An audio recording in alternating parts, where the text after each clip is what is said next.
Ministers, Excellencies, distinguished delegates, thank you so much for taking the time to be with us here in Dublin on what is a hugely important day in terms of an international statement on a very important issue. It's my great pleasure to welcome you to Ireland and indeed to Dublin Castle, as together we take a major step forward to protect civilians from explosive weapons in populated areas. We often describe Ireland as an island at the centre of the world. And when I look around me this morning and see the number of people who have chosen to travel from different parts of the world, I am reminded of our responsibility to try to work with others on international issues like this one, to make clear statements in order to protect vulnerable people.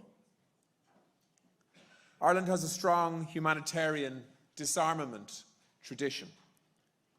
Today's declaration builds on this legacy and is an important instrument designed to reduce the harm caused to civilians by explosive weapons in populated areas.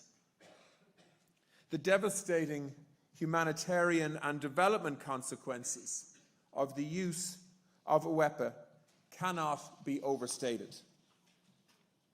For over a decade, successive UN Secretaries General and the International Committee for the Red Cross have been sounding the alarm in this area. Year after year, we have seen that 90% of casualties from explosive weapons in populated areas are not wearing uniforms, they are not soldiers, but they are civilians. Ordinary people going about their business, men, women, and children impacted by explosive weapons. Ireland was proud to answer the UN Secretary General's call for a meaningful multilateral solution by developing a political declaration on strengthening the protection of civilians from the humanitarian consequences arising from the use of explosive weapons in populated areas. For civilians in cities at war, explosive weapons threaten death, injury, disability. But the declaration acknowledges that the harm goes far beyond this. Damage to vital civilian infrastructure compounds the immediate effects of the use of explosive weapons. Hospitals, even maternity hospitals, destroyed. Schools and homes in ruins. Transport routes disrupted, hindering humanitarian access and civilian evacuation at times. Families displaced and the environment contaminated for years to come. Energy infrastructure, food security, water supplies interrupted or destroyed. The very foundations of communities weakened by destruction of places of worship or cultural heritage. For too long, we've seen appalling consequences for civilians, including in Syria, in Yemen. Most recently, we are seeing the devastating consequences of explosive weapons used by Russian aggression against Ukraine. And it's not often a byproduct of conflict. It is often a deliberate targeting of civilians in order to break the will of a people, community by community. Images of human suffering offer a stark reminder of the international community's suffering and absolutely reject any normalization of such scenes, somehow described cynically as collateral damage. We want this political declaration to be relevant to current and future conflicts by sending an unambiguous message on the fundamental importance of the protection of civilians always, regardless of circumstances. As the ICRC often reminds us, even wars have rules. International humanitarian law provides the legally binding framework for how conflict is conducted, and compliance is not optional, no matter how powerful you think you are as a global superpower. This declaration seeks to condemn violations and improve implementation of international humanitarian law everywhere. This political declaration would not have been possible without regional initiatives like the Santiago Communiqué in Latin America and the Maputo Communiqué in Africa. The 2019 Vienna Conference on the Protection of Civilians in Urban Warfare brought the issue of explosive weapons to broad international attention.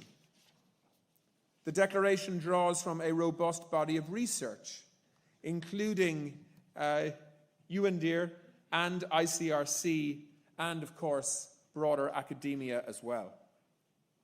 The consultation process was truly multi-stakeholder.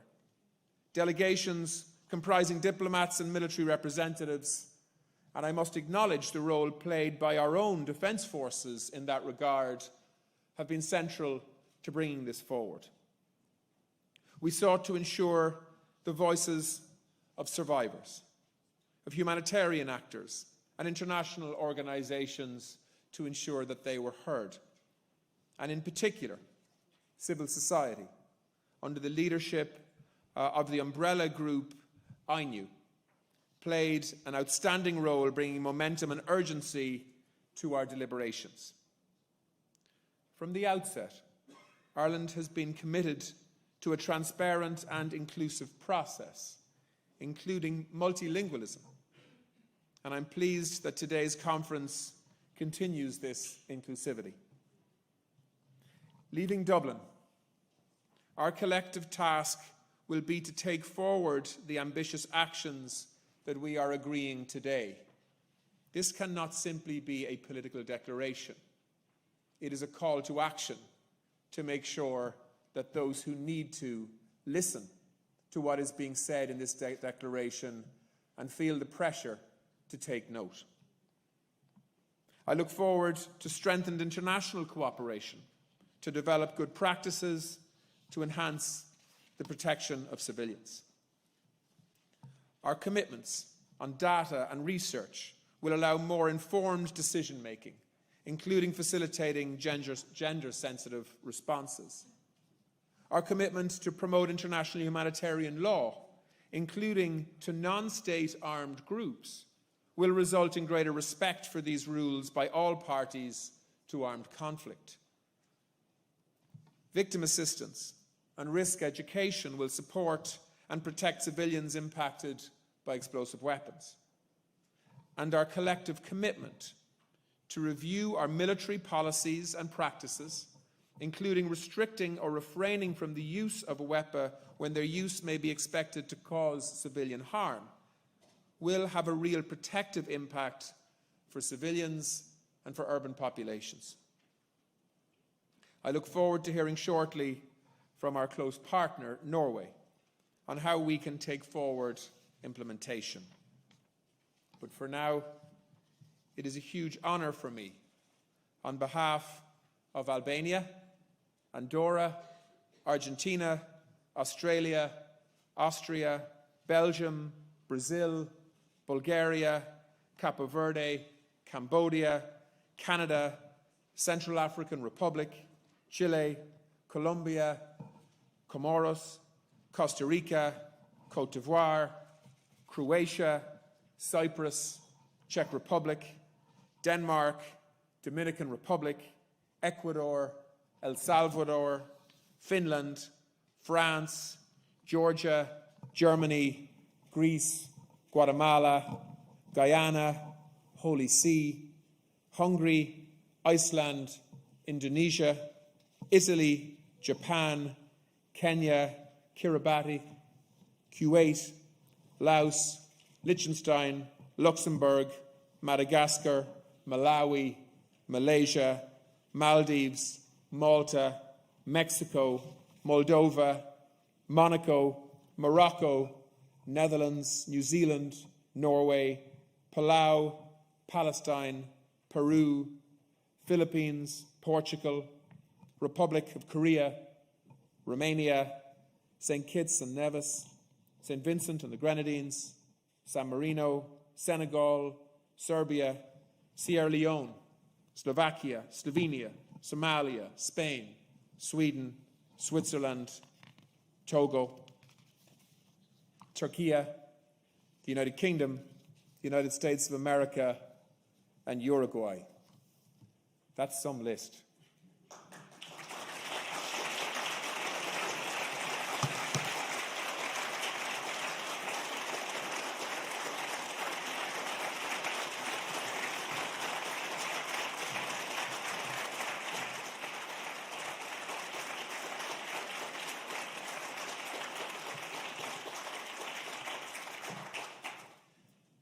Let's hope its collective message is heard. And of course, to add to that list, my own country, Ireland, to adopt today in Dublin the political declaration on strengthening the protection of civilians from the humanitarian consequences arising from the use of explosive weapons in populated areas. Thank you very much for being here. Thank you for being part of this declaration. Let's make sure now it has an impact. Thank you very much.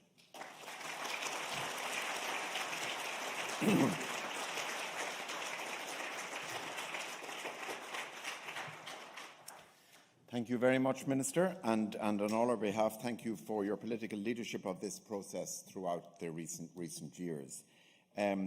Just to say that as someone who worked on it and chaired these negotiations, we were determined we would reach this day in Dublin, but to be honest, we sometimes didn't dare to hope that we would. And the gathering here today is incredibly important. And it is quite inspiring that in the most difficult international security environment we've witnessed in many, many years, international organisations, states and civil society have been able to come together on such an important agreement. And it's an instrument that, as the Minister says, we hope, we are determined, will make a real difference on the ground for civilians and, put very simply, will save lives. So I just want myself to thank all of you and your representatives for your dedication throughout the process in Geneva. And it's your commitment that has brought us here today. And the knowledge that was brought together in terms of experts, disarmament experts, military experts, humanitarian experts, all fed into this process. And I believe the implementation process, the vital implementation process, offers us now a really important, in fact unique opportunity to break down the silos we often find ourselves in, to demonstrate what the famous peace, security, humanitarian development nexus actually means, what it means for people in their lives, and what it means for the protection of civilians in armed conflict. So I'd like next to introduce our next speaker, our first high-level speaker, who is Mrs. Zumi Nakamitsu, the UN Under-Secretary-General and High Representative for Disarmament Affairs. We are very honoured to have you with us, and we give you the floor.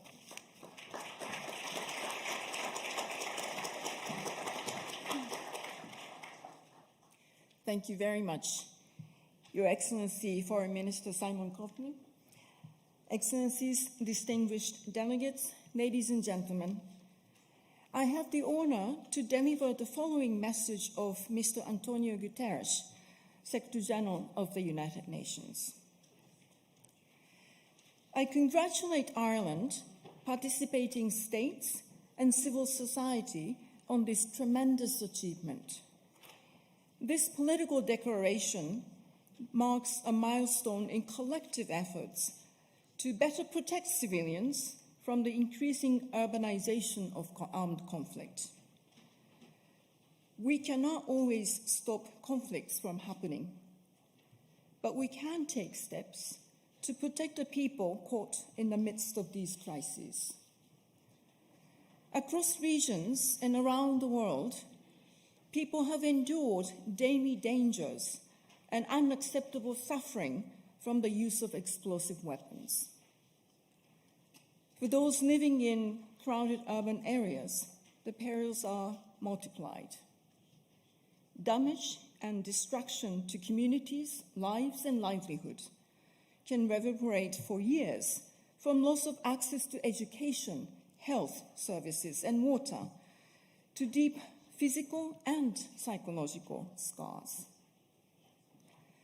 Parties to conflict and states must avoid the use of explosive weapons in populated areas and work to remove conflict from urban areas altogether. It falls on member states to bring this declaration to life through broad and meaningful implementation. I am hopeful that this political declaration will provide fresh momentum to pursue peace for all people, no matter where they live. The United Nations remains your dedicated partner in all efforts to shape a better, safer, more peaceful tomorrow. Let us ensure that this declaration is not an end in itself, but the next critical step in our journey to lasting peace. Thank you.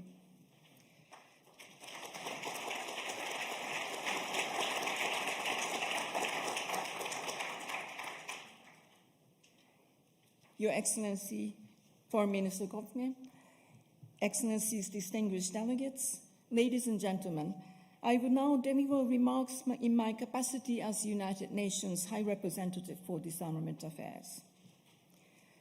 It is an honor to greet you on this truly momentous occasion.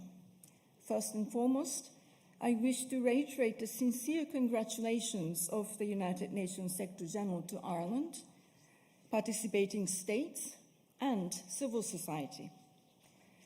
This political declaration is the result of a truly collective effort of states, the International Committee of the Red Cross, the United Nations systems, advocates, activists, and researchers alike. Years in the making, this milestone in our efforts to enhance the protection of civilians from the increasing urbanization of armed conflict is a moment to step back and celebrate. Moments of celebration are unfortunately too few and far between these days. Against the backdrop of an international security landscape defined by increased polarization and inflammatory rhetoric, the achievement of this political declaration is a welcome bright spot. What is more, a collective response to these rising challenges posed to civilians, the people living in war-torn communities, is needed now more than ever. For more than 10 years, the Secretary General has used his voice to express serious concern over the humanitarian impact of the use of explosive weapons in populated areas. Making use of his annual report to the Security Council on the protection of civilians in armed conflict, he has raised awareness of the well-documented harm across regions, from Afghanistan to Ethiopia to Myanmar. The conflict in Ukraine has visibly pushed this issue further into the limelight. The Office of the High Commissioner for Human Rights consistently reports that the majority of civilian casualties in connection with the conflict have been caused by explosive weapons in wide area effects. The recent barrage of ballistic missiles impacting civilian infrastructure and cities in Ukraine is yet another reminder of the urgent need to strengthen the protection of civilians. The Secretary General has unambiguously urged parties to conflict to refrain from using explosive weapons with wide area impact in densely populated areas. But it has not been Secretary General alone who has generated momentum to tackle this issue. Over the last decade, civil society mobilized. I would be remiss not to acknowledge in particular the work undertaken by the International Network on Explosive Weapons, or INEW, which has been at the forefront of advocacy for immediate action to prevent human suffering resulting from the use of explosive weapons in populated areas.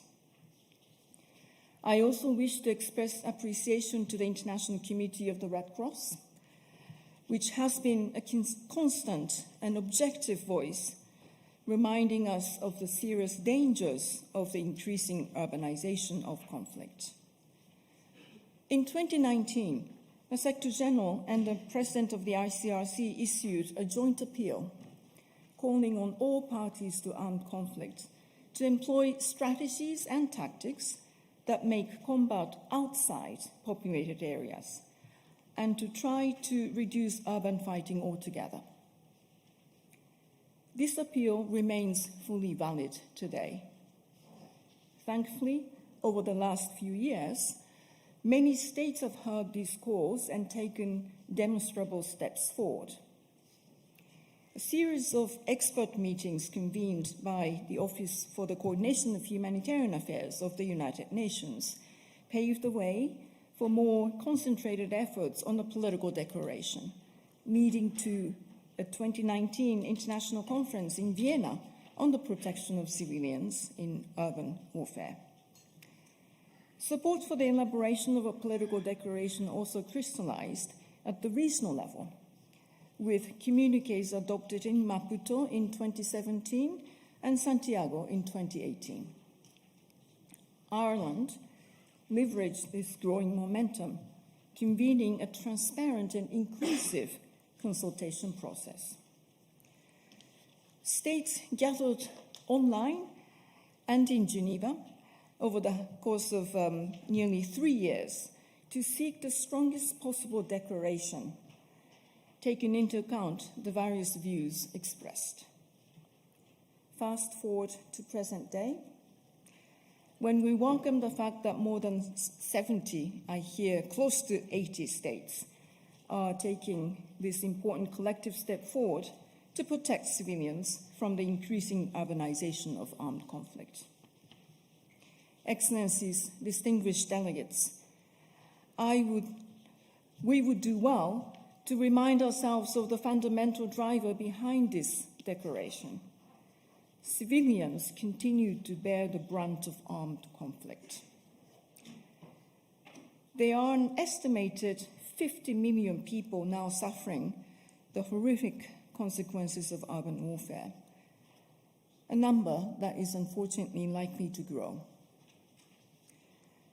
This is simply unacceptable, as human suffering cannot and should not be considered an inevitable byproduct of conflict, moving from open battlefields to cities and towns. The use of weapon systems originally designed for traditional battlefields in populated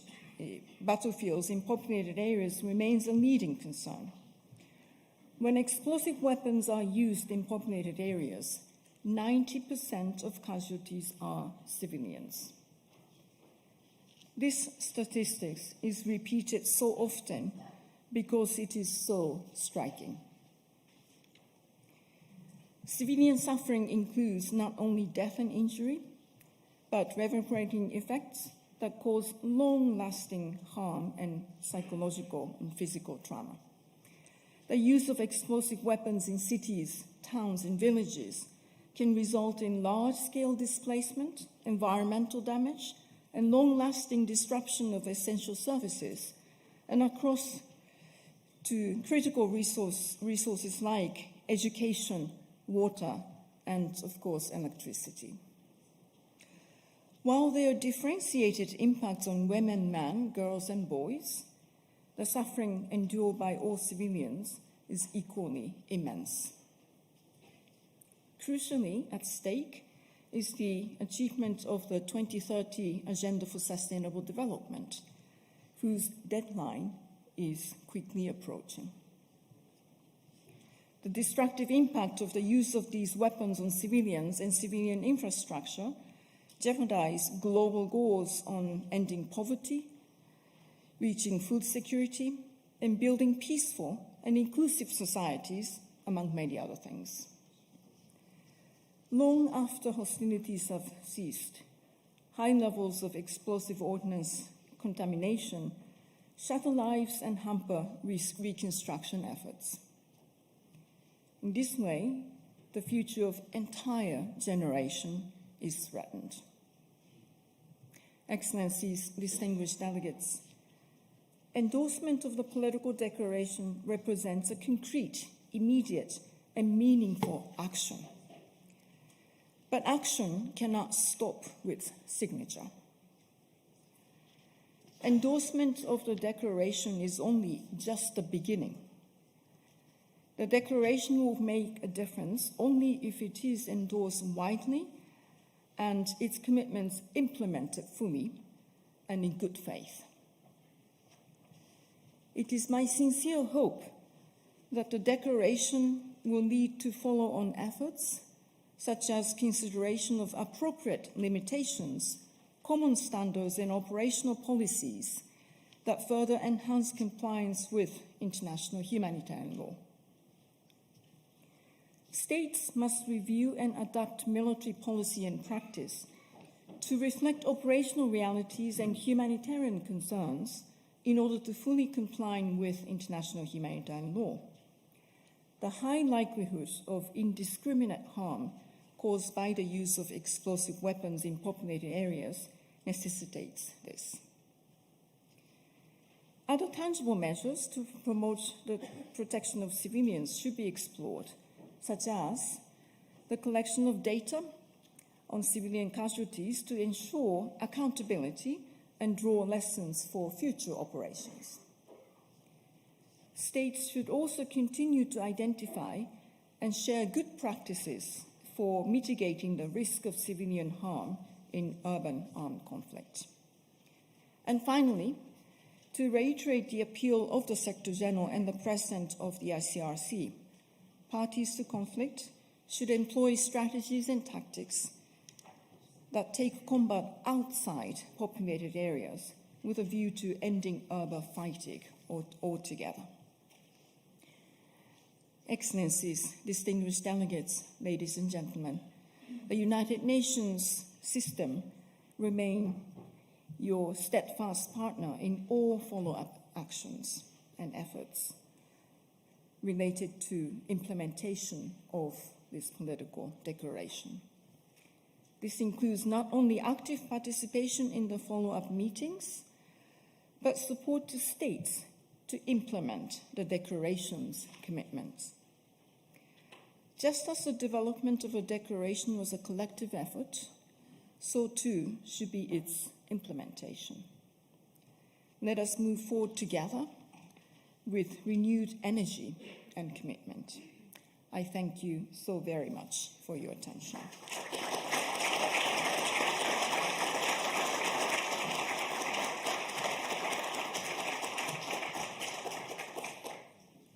Thank you, Izumi, for your statement, and thank you for the consistent, strong support and encouragement by the whole of the UN system, and indeed the UN Secretary-General, who is the person who called on states to negotiate a political declaration on explosive weapons in populated areas. And I now want to give the floor to another organisation that was absolutely instrumental in bringing this issue to international attention. The ICRC are the guardians of international humanitarian law, and together with the UN called for the negotiation of a strong and meaningful declaration. And we are honoured to have with us today the President of the ICRC, Mirjana Spoljaric-Egger, and we give you the floor now. You're very welcome.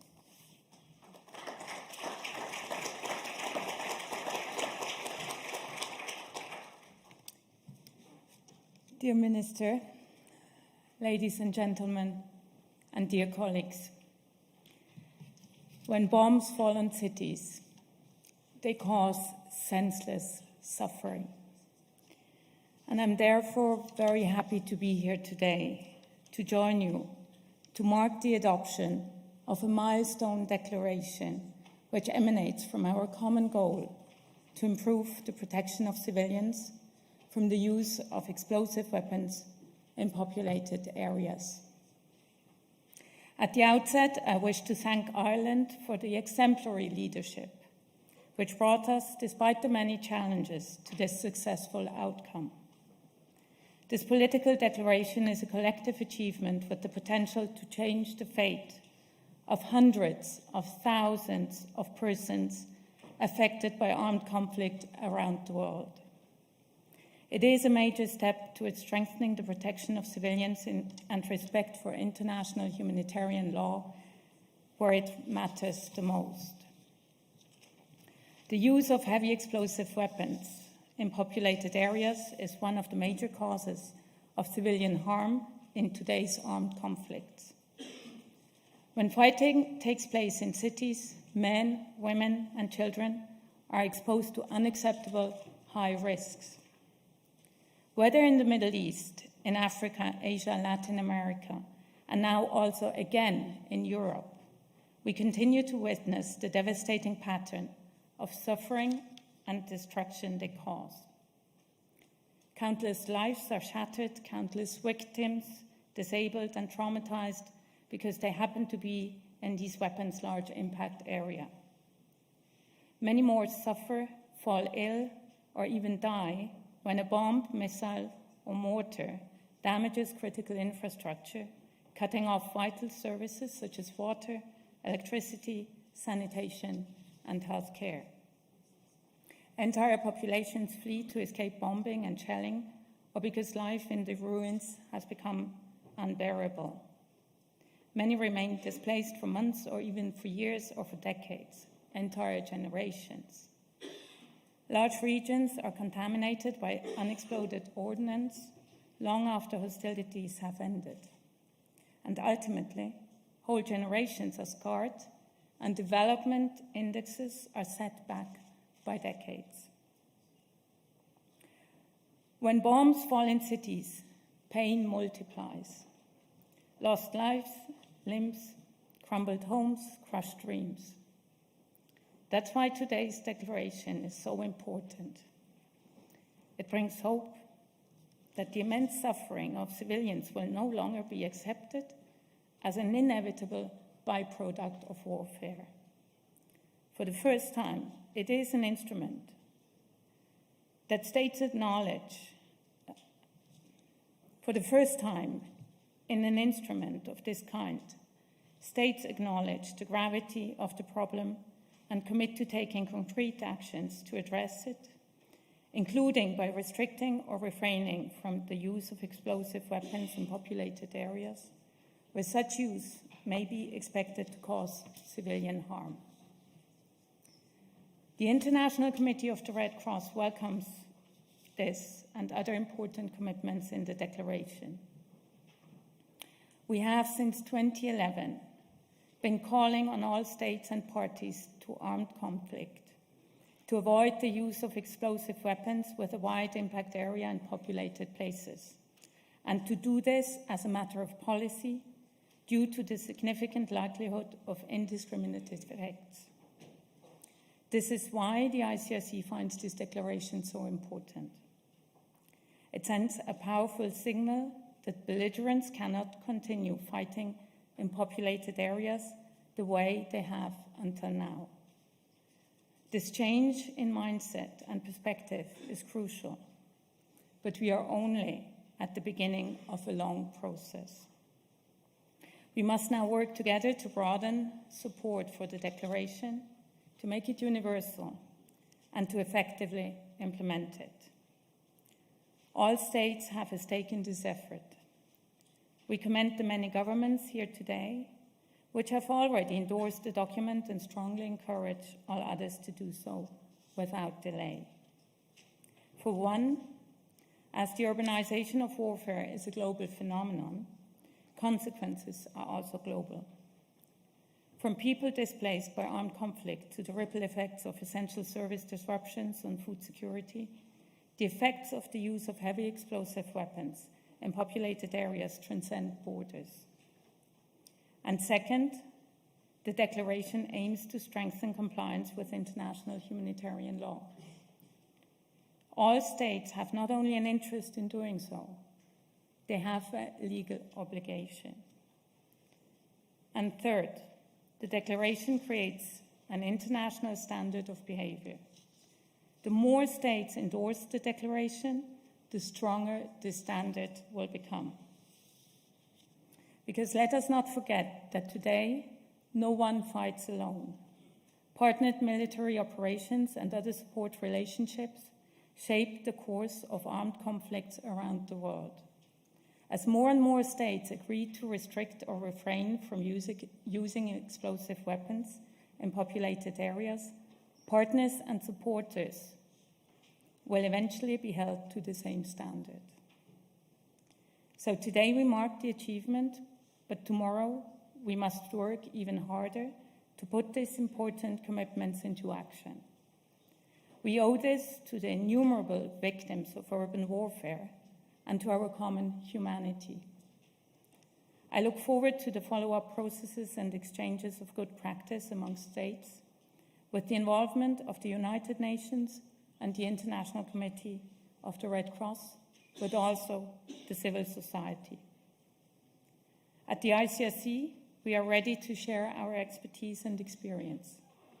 This year, we published a milestone report providing detailed practical recommendations to political authorities and armed forces on measures they can and should take to curb the use of heavy explosive weapons in populated areas.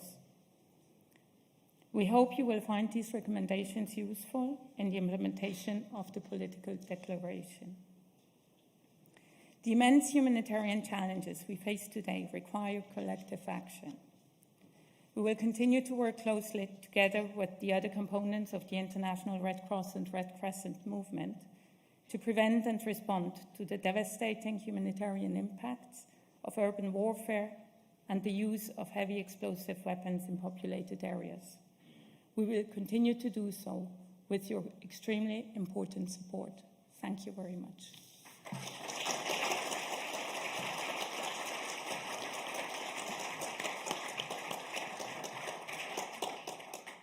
Thank you, President, and thank you for the consistent advocacy of ICRC on this issue, but even more importantly, for the incredibly influential analytical work that ICRC has done on AWIPA. So, understanding the reality and suffering caused by conflicts in populated areas would not have been possible without the powerful testimony of survivors. And we are really privileged to have with us today disability rights activist Ms. Nujeen Mustafa, who has spoken out so powerfully on these issues and continues to do so. So Nujeen, I'm going to hand over to you and give you the floor now. Thank you, Your Excellency. Your Excellencies, ladies and gentlemen, dear colleagues, my name is Nujeen Mustafa, and I would like to thank the Government of Ireland for giving me an opportunity to speak to you on this historic occasion. I'm so happy to be here. I addressed one of the last meetings where the states were negotiating the political declaration that has now been adopted. I'm very happy that you have come here to show your support for the political declaration and to commit to taking action to protect civilians in war. I believe that this declaration can make a positive difference, but this will only happen if we all work together and take responsibility for making sure that it has a meaningful impact in the world. The real work starts here. I have high hopes that this declaration will change the situation for the many people worldwide who suffer from bombing and shelling in their hometowns. Unfortunately, I was one of them. I was born in Aleppo and lived there until I was 12 years old. We lived in an apartment on the 5th floor of a building with no lift, so going out and going to school was not an option due to the lack of accessible infrastructure and school in my home country. So I spent my time reading books and watching TV. This is how I learned my English, by the way. TV and books replaced school as the main source for my education. This is a brief summary of my life before the war. It wasn't perfect, but I loved it. When the conflict broke out and the bombing started, I became very anxious and worried, and didn't feel secure in my own home. As the sound of bombing grew louder and louder, I put the volume of the television higher and higher. Unlike other people, I could not run away and hide. Living in an upper floor without a lift, I could not quickly reach a safe shelter in my wheelchair if we needed to evacuate. If we are being honest, nobody thinks about people like me. People who do not have a place to hide, who have no means to protect themselves or escape a situation that endangers their lives. I was terrified, but I knew that there was nothing anybody in my family could do to make the situation better. So I tried to stay strong for everyone. It became clear that we had to leave if we wanted a future away from the bombs.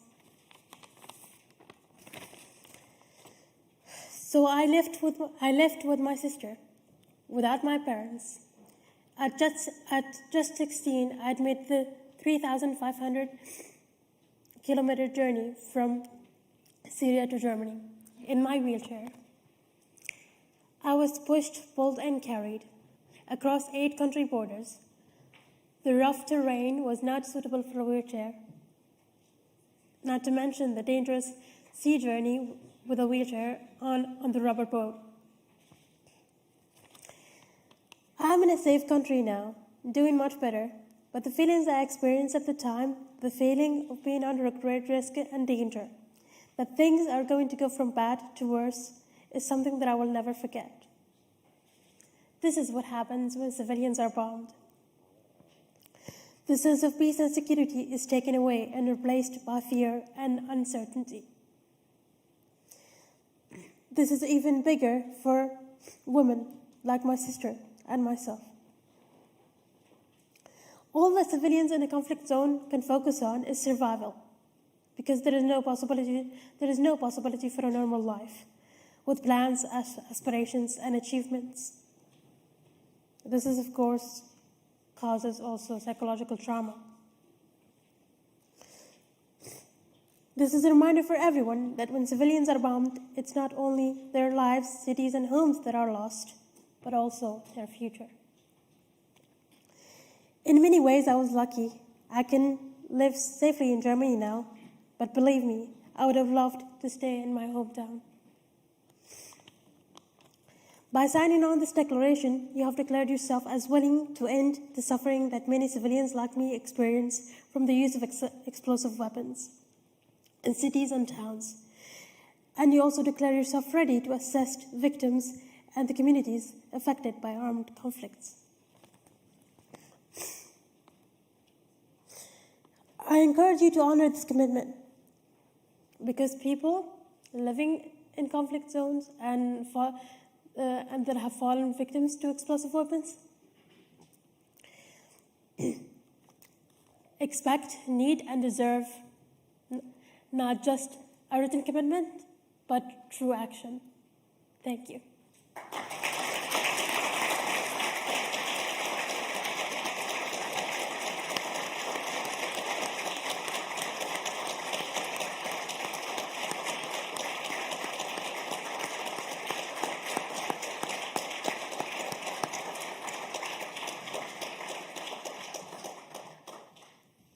Thank you, Najin. Thank you for that very powerful statement. And I think it is important, I think all of us here today would want to dedicate our work on the implementation of this declaration to you, to other survivors, and to the victims of explosive weapons in populated areas whom we commemorated this morning. But thank you very much again. Thank you.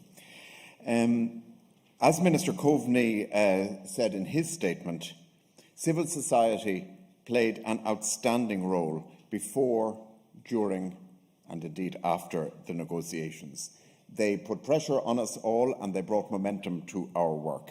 And this was done under the leadership of INEW and its partner organisations. And it's my great pleasure to invite Laura Boileau to take the floor now. Laura.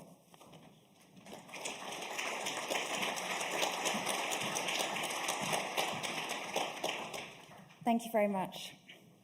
Ministers, Your Excellencies, dear colleagues, the International Network on Explosive Weapons is very pleased to join everyone here today to mark this milestone on our collective journey.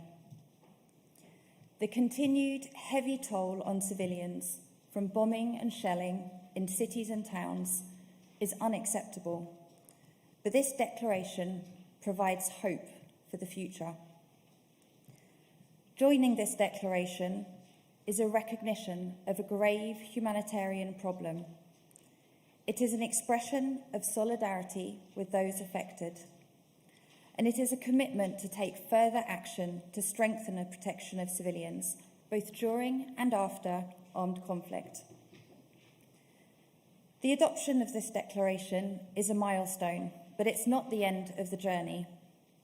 We have a long path ahead of us, one that will require committed and sustained work from all of us, in the spirit of partnership and collaboration that's been the hallmark of this process to date.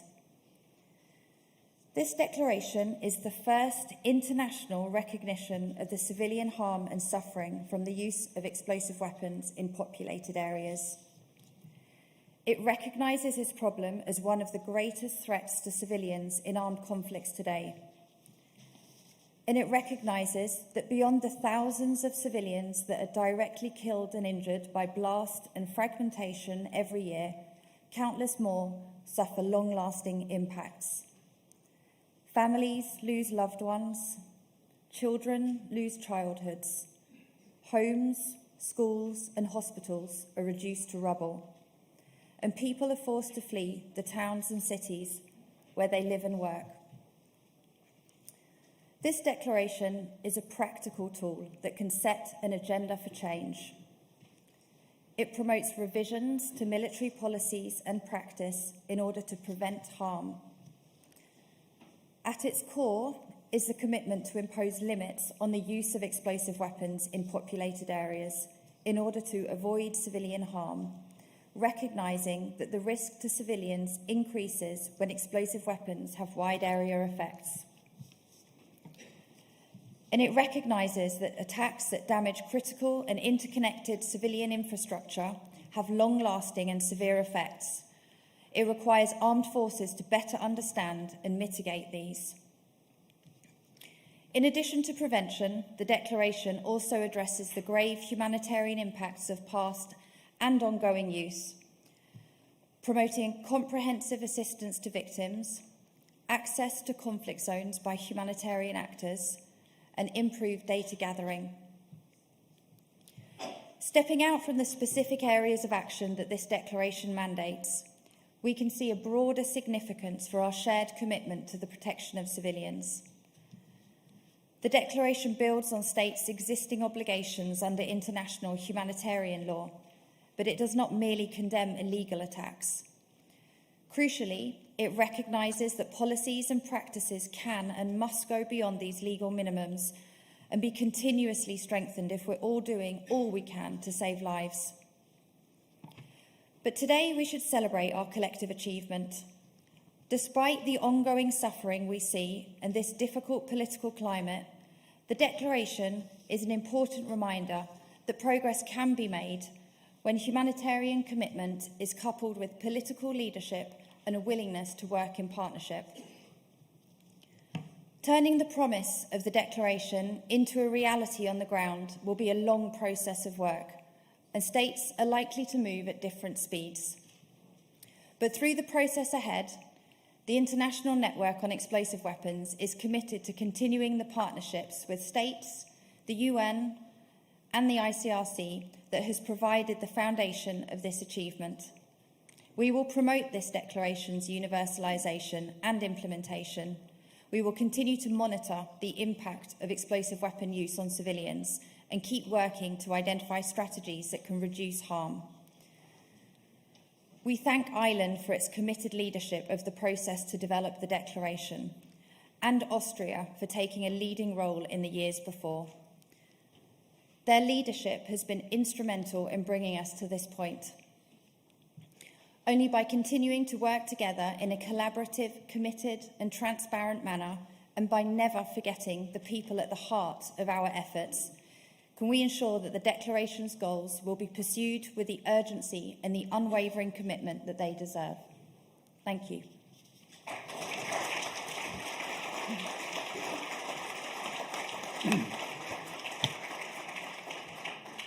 Thank you very much, Laura. And before we conclude this high-level opening segment, we have a video statement from Norway's Prime Minister, Jonas Gahr Store, one of Ireland's key partners throughout this process.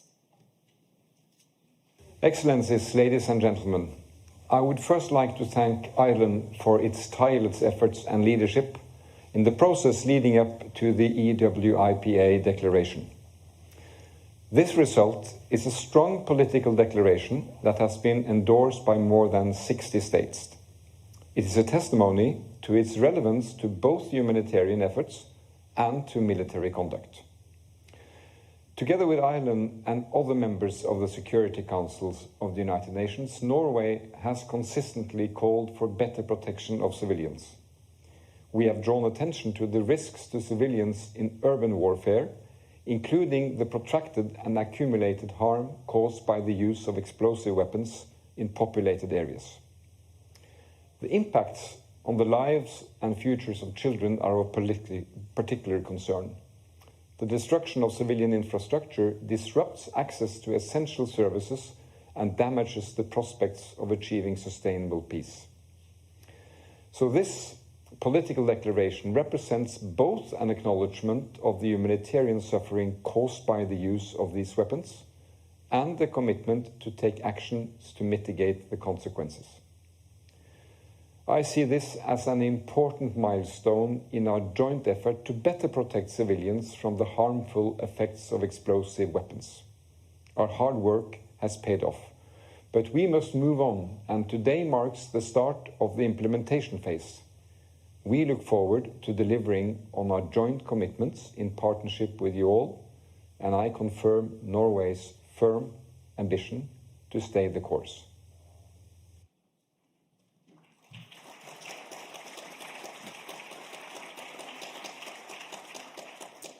Thank you. And can I thank all of our high-level speakers for this excellent opening segment. Thank you very much.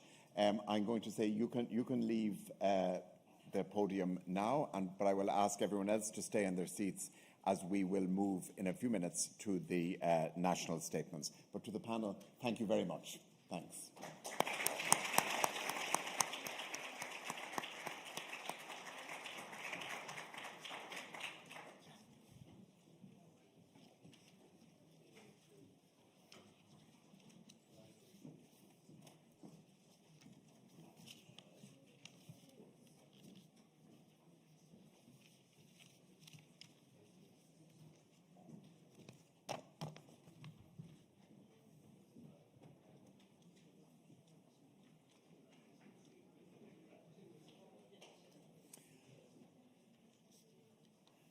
Thank you very much. We will move now to the national statements. And can I just ask, before we begin, that for the benefit of the interpreters, submitting your statements in advance helps. And if you haven't already done so, please submit the statements to this address, awipa@dfa.ie. I'm also asked to urge you to keep your remarks to about 3 minutes so that all colleagues who wish to speak will be able to do so. So we look forward to contributions now, and we're going to open with the first statement by Foreign Minister Jean Asselborn of Luxembourg. Minister, you have the floor.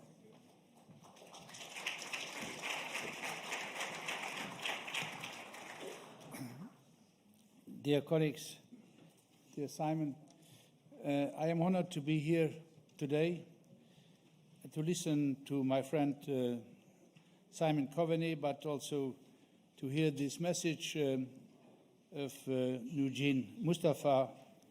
I think for all of us here in this room, her words have been very strong, and I think it is clear that we have to remain engaged in this matter. More than 60 countries come together to mark an important milestone in the protection of civilians.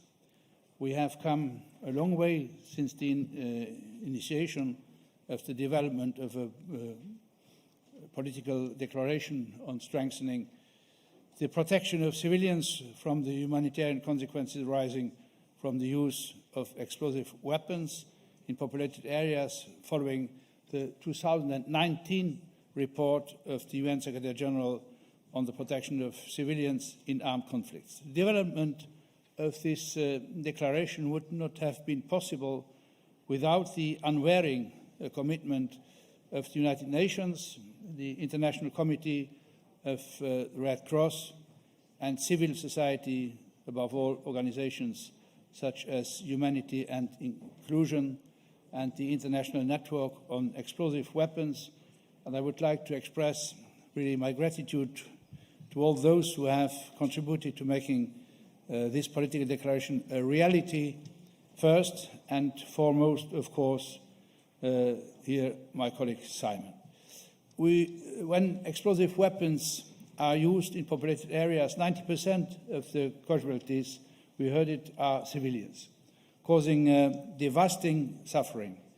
Explosive weapons generally create a blast and fragmentation zone, meaning they can destroy civilian lives and infrastructure indiscriminately and over a wide area.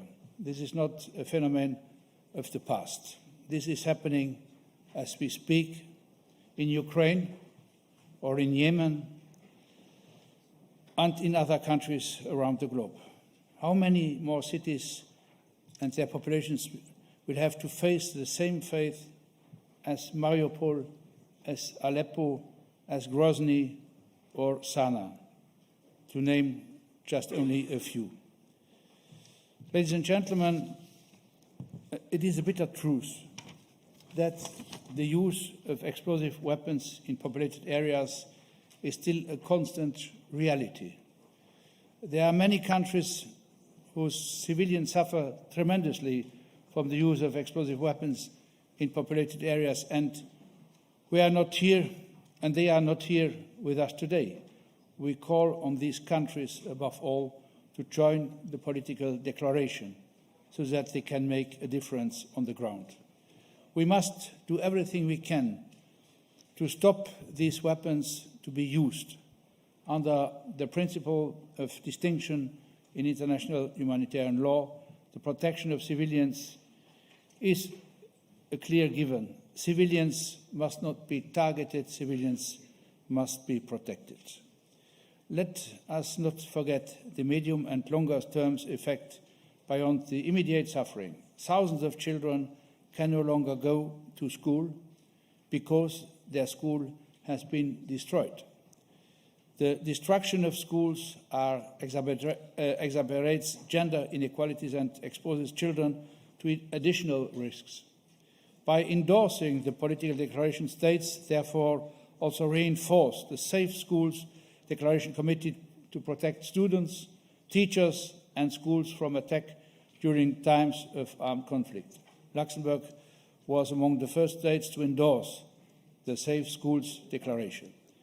It is also essential to commit to a follow-up process to this political declaration. We have to ensure the inclusion of humanitarian partners in his follow-up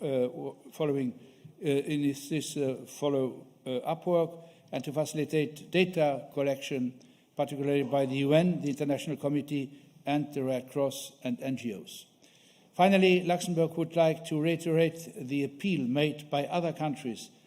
This political declaration is not an end in itself, but a step in the realization of our commitments to strengthen the protection of civilians in armed conflict, in all circumstances. Today, with this political declaration, we are laying solid foundation for strengthening the protection of civilians against the use of explosive weapons in populated areas. Thank you very much.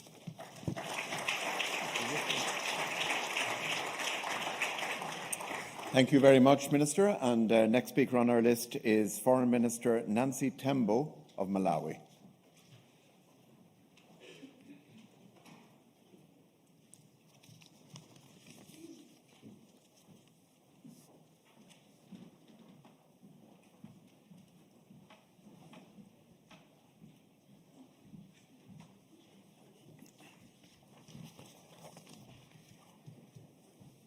ministers, excellencies, distinguished guests, at the outset, allow me to express my appreciation to the Government of Ireland for the excellent facilitation, hospitality, and facilities at our disposal during this meeting. The Government of the Republic of Malawi congratulates Ireland and all those involved for their successful drafting of the Declaration on Strengthening the Protection of Civilians from the Humanitarian Consequences arising from the use of explosive weapons in populated areas. The use of explosive weapons in populated areas has and can have devastating impact on civilian objects. We have all witnessed humanitarian consequences that have arisen from increased use of these weapons during armed conflicts across the globe. It is disheartening to watch and hear about the large numbers of civilian casualties and civilian objects which are being destroyed during these conflicts. As a woman and a mother, I get frustrated when I watch or hear that armed forces are using these explosive weapons in populated areas where women and children are heavily impacted, as they are more likely to be found in their homes during explosions. The importance of adopting this political declaration, including the discussion on its future implementation, can therefore not be overemphasized. States need to make commitments to adopt and implement a range of policies and practices that would help to avoid civilian harm by restricting and refraining from the use of explosive weapons in populated areas. There is also a need to strengthen international cooperation and assistance among military forces and other relevant stakeholders with respect to exchanges of technical and tactical expertise and humanitarian impact assessments. Military forces in developing countries like Malawi could greatly benefit from such kind of support. Although Malawi has always been a peace-loving nation and a strong believer in peaceful resolution of conflicts, we are actively involved in peace support operations on the African continent, where the issues we are discussing here are very pertinent. We are therefore in full support of the political declaration and wish to urge the UN member states to endorse the same.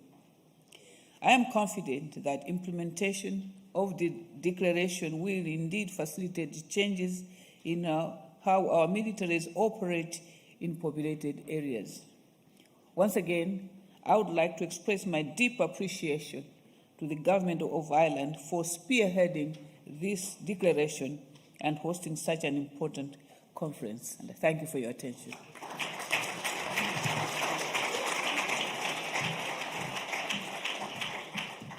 Thank you, Minister. And our next speaker is the Foreign Minister of Sierra Leone, Minister David Francis. You have the floor.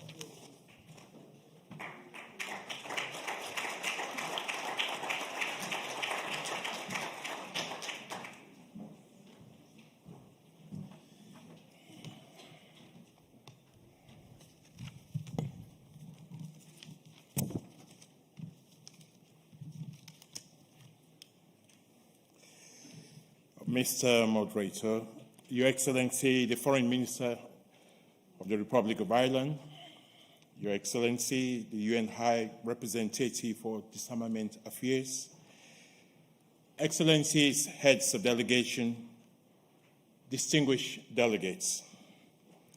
Today, we are gathered here in this beautiful and historic city of Dublin to honor our collective commitment to progressively address the devastating and long-lasting humanitarian impact from the use of explosive weapons in populated areas.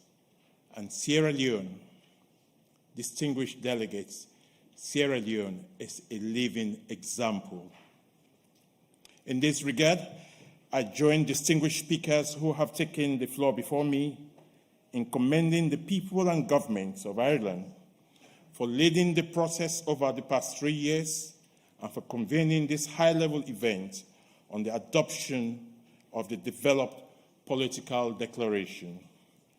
Your Excellencies, distinguished delegates, as this adoption ceremony represents the culmination of consultations on the declaration, on behalf of the government and people of Sierra Leone, I convey my government's gratitude, first and foremost, to the government of Ireland, to the United Nations and the international community of the Red Cross and International Network on Explosive Weapons and other civil society organizations for the sustained commitment to addressing the humanitarian harm arising from the use of explosive weapons in populated areas and in particular in conflict-torn societies. Sierra Leone welcomes the multilateral approach followed by Ireland, as well as the collective efforts of states and non-state actors in developing the political declaration. And we wholeheartedly endorse the political declaration as a landmark accomplishment.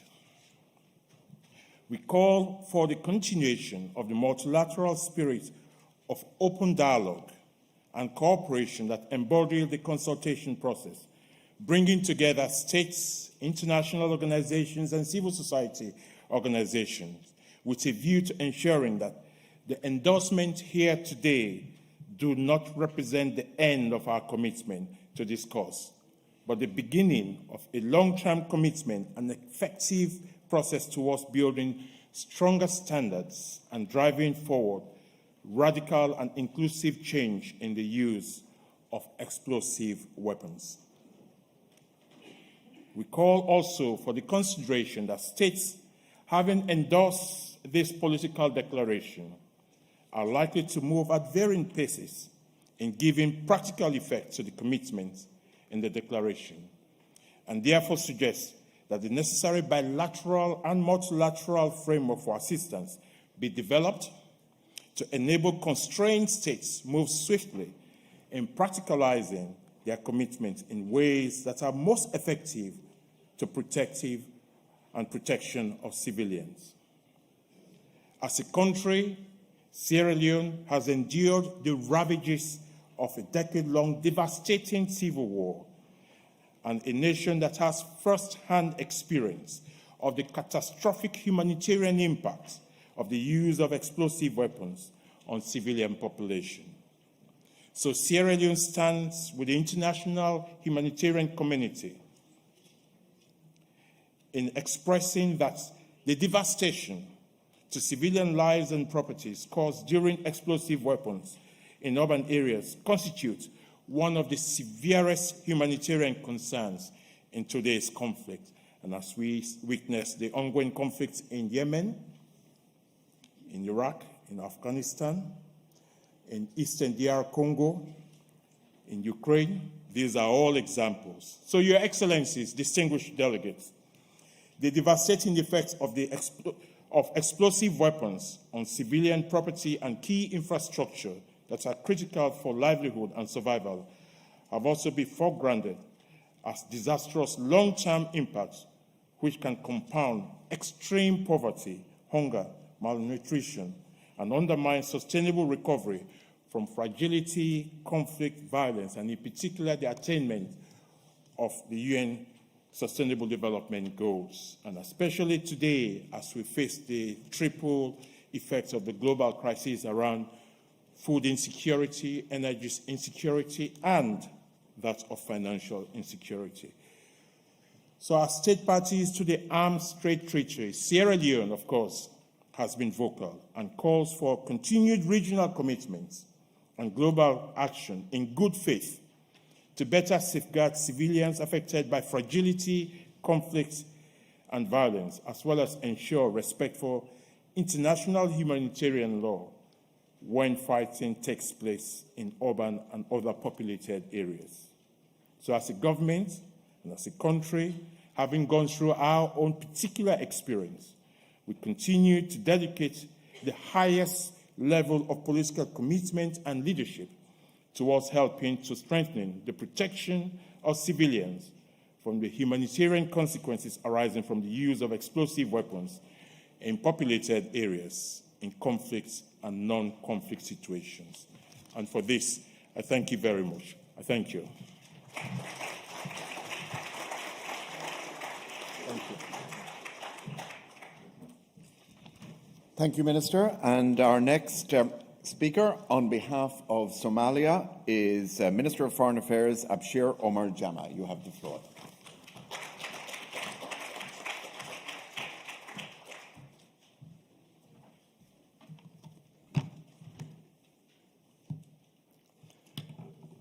Excellencies, Ministers, distinguished delegates, ladies and gentlemen, it's an honor and privilege for me to represent my country, Somalia, at this conference to endorse the political declaration on strengthening civilian protection from the humanitarian consequences of the use of explosive weapons in populated areas. First, I would like to take this opportunity to congratulate the Government of Ireland for facilitating this political declaration and the many states that endorsed this declaration. I commend them too. Let me also take this opportunity to thank all the other remarkable leaders who have contributed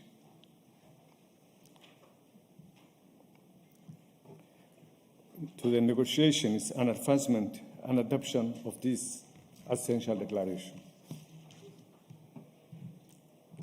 Excellencies, ministers, dignitaries, ladies and gentlemen, in my country, Somalia, the use of explosive weapons in populated areas by the extremist group Al-Shabaab has been the single largest cause of loss of civilian lives and destruction of critical infrastructure. 5 years ago, on 14th October 2017, a horrific terrorist bombing in Mogadishu killed over 600 civilians. That attack was considered as one of Africa's deadliest attacks on civilian targets ever. Hundreds more civilians were injured in attack, which also caused extensive property damage, which also has disrupted the livelihoods of many more. On 29th October this year, 2 vehicles filled with explosives killed over 100 people, who are mostly, if not all, are civilians. Also, many more hundreds are also injured, while causing enormous damage in the same most densely populated section in our capital city. In 2022 alone, 93% of civilians killed in Somalia were victims of explosive weapons used in civilian populated areas, mostly deliberately.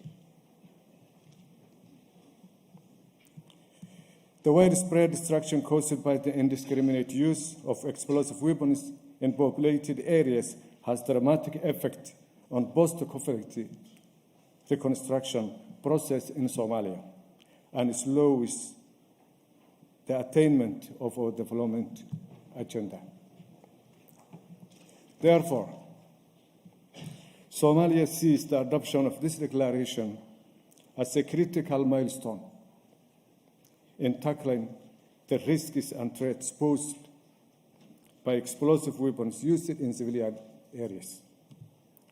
The adoption is also timely as it calls for sustaining of efforts to mitigate the threat posed by this challenge.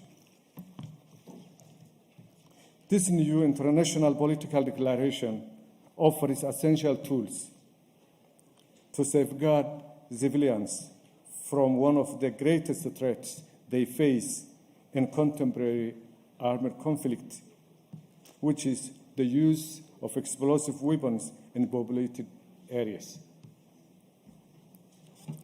To ensure the political declaration will effectively strengthen the protection of civilians from the use of explosive weapons in populated areas, regardless of the status of the users. It's critical to enable states to take sufficient mitigation measures to reduce the risk of civilian harm from use of explosives in populated areas. In this regard, Somalia emphasizes the need for training and equipment to enhance the ability of developing countries to minimize risks posed by explosives to civilian objects. The federal government of Somalia appreciates the combined effort spearheaded by the Irish government to find solutions for urban welfare and protection of civilians, and wishes to see the sustaining of this concerted effort to address this challenge. Thank you.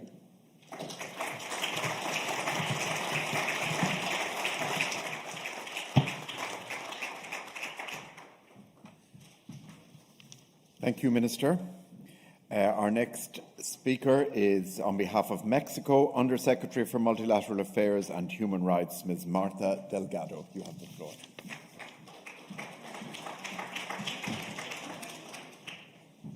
Thank you, Mr. Chairman. Voy a hablar en español. Muchas gracias al equipo de traducción.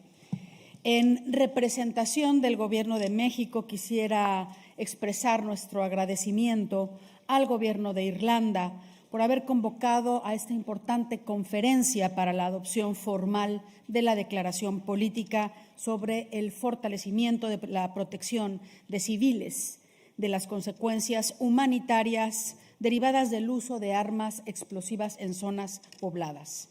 Bajo el liderazgo del Gobierno de Irlanda y a través de un proceso inclusivo y transparente, ha sido posible avanzar en la atención a este gravísimo problema. México está convencido de que el uso de armas explosivas en zonas densamente pobladas es una de las mayores amenazas que afectan actualmente los ciudadanos en los conflictos armados y representan aproximadamente 90% de las víctimas directas. La utilización de armamento cada vez más sofisticado con efectos indiscriminados, así como la complejidad de los conflictos armados contemporáneos son factores que incrementan estos retos para la protección efectiva de la población civil. En este contexto, México ha sido vocal sobre la necesidad urgente de avanzar en la adopción de compromisos políticos que restrinjan y eviten el uso de armas explosivas en zonas densamente pobladas. Hace más de 50 años, México promovió y logró que se firmara el Tratado de Tlatelolco para proscribir las armas nucleares en América Latina y el Caribe.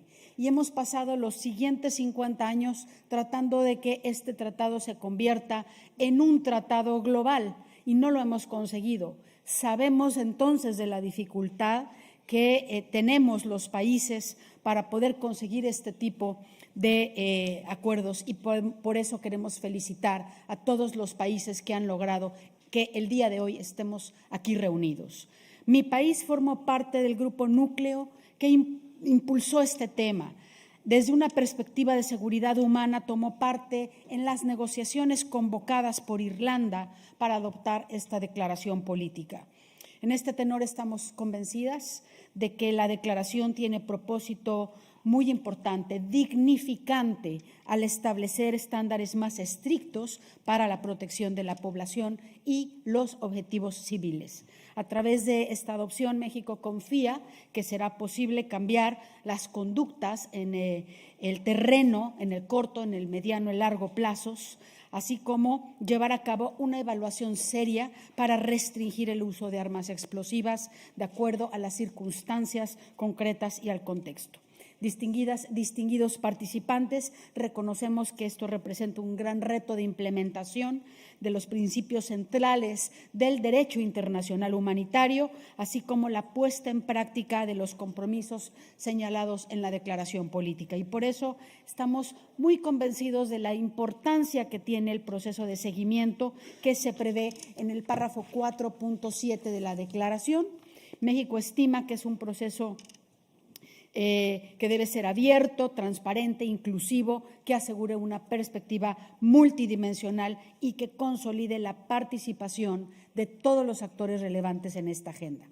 Este objetivo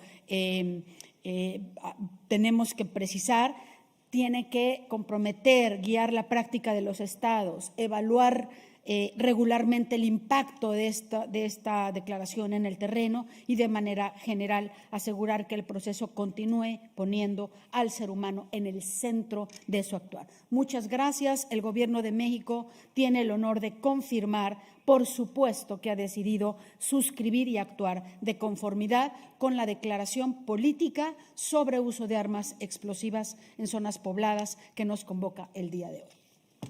Gracias.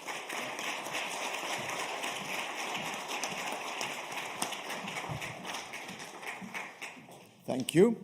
Next, representing Japan, I give the floor to Vice Minister of Foreign Affairs, Yumi Yoshikawa.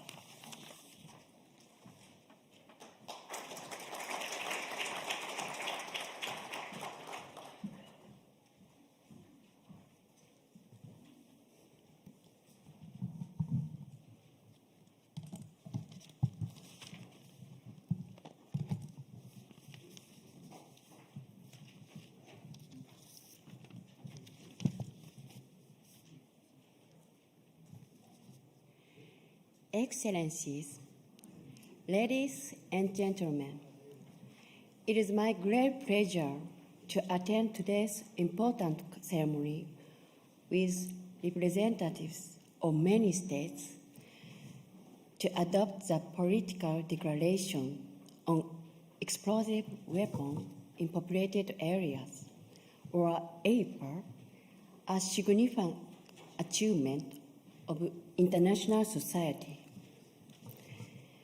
On behalf of the government of Japan, I would like to express my gratitude to government of Ireland for taking initiative on this declaration. We have here today to reaffirm the importance of civilian protection and compliance with international law under the situation of armed conflict. We share the concern about civilian casualties caused by APA. As various reports point out, the majority of APA victims are civilians, and there is an urgent need to reduce harm to them. Regrettably, in today's severe security environment, we hear about civilian casualties in armed conflict every day. In this regard, I would like to express my condolence on the recent explosion in Poland, which has claimed victims and would not have happened without Russian aggression. Japan is closely monitoring the progress of the investigation. In particular, many civilians in Ukraine are being killed and injured by Russian aggression. We are deeply shocked with this situation, which we take very seriously. The killing of innocent civilians is a blatant violation of international humanitarian law. And Japan condemns the act in strongest terms. In such difficult situation, it is very important to adopt the political declaration on APA and demonstrate to the international community our commitment to protecting civilians. International humanitarian law provides a legal basis for regulating the conduct of armed conflict and its foundation for the protection of civilians.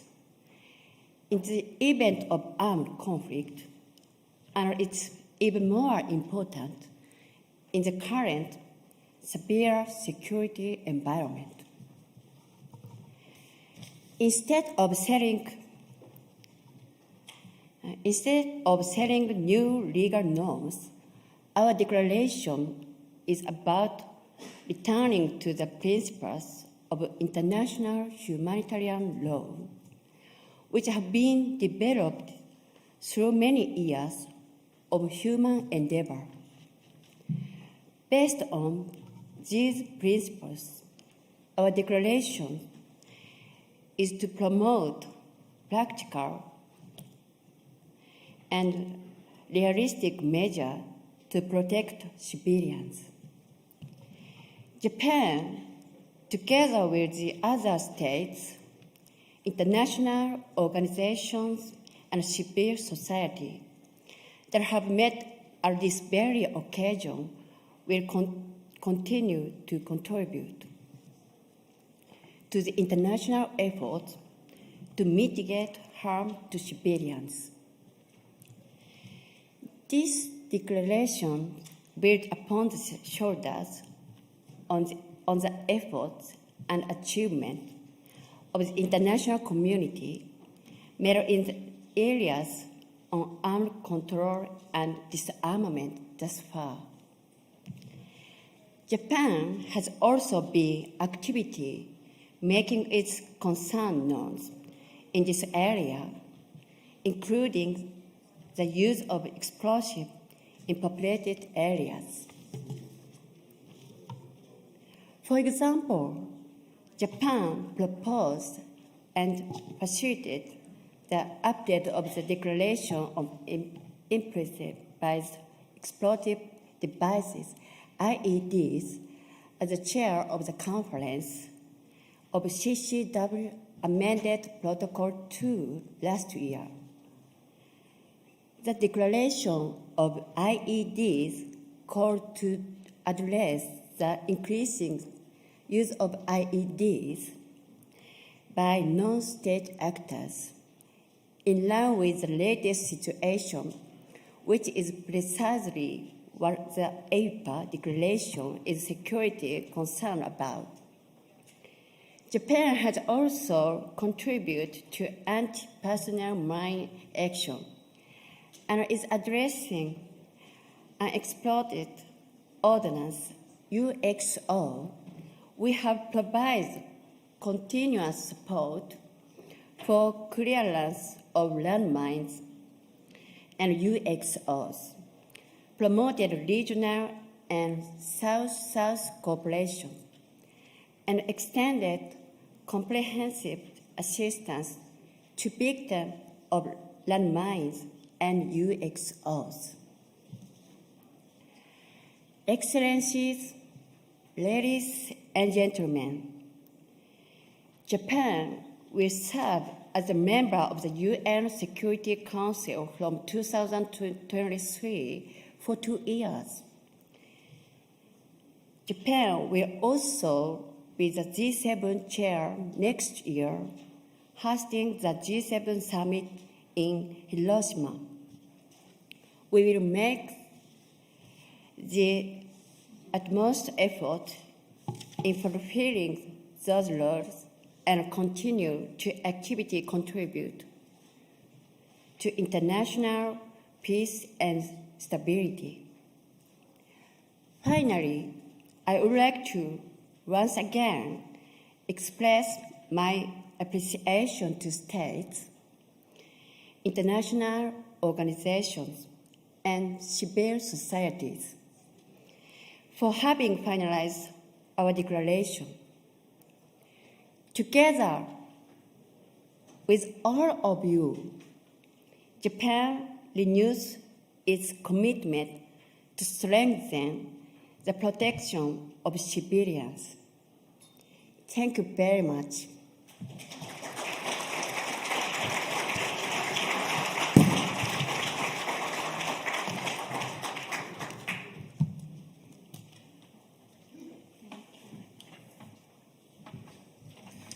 Thank you very much. And next speaker, representing Finland, is State Secretary at the Ministry of Foreign Affairs, Johanna Sumovuori. You have the floor.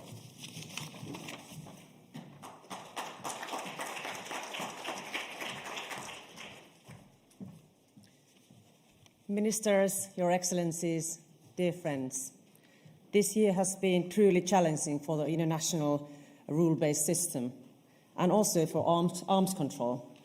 Fundamental norms of the international system have been breached in many countries, including in Ukraine, by Russia.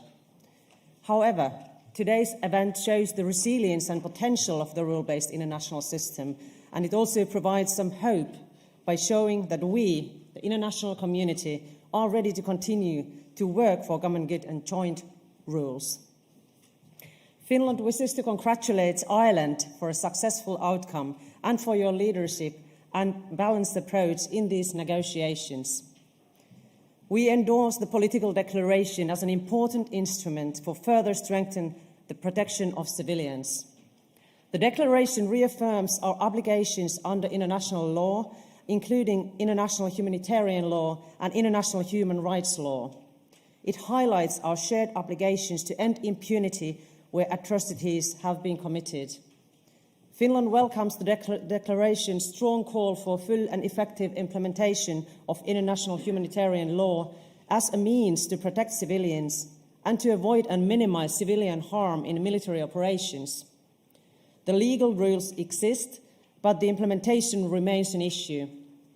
We must continue to close the gap in compliance with international humanitarian law in all actions and in all environments by all parties.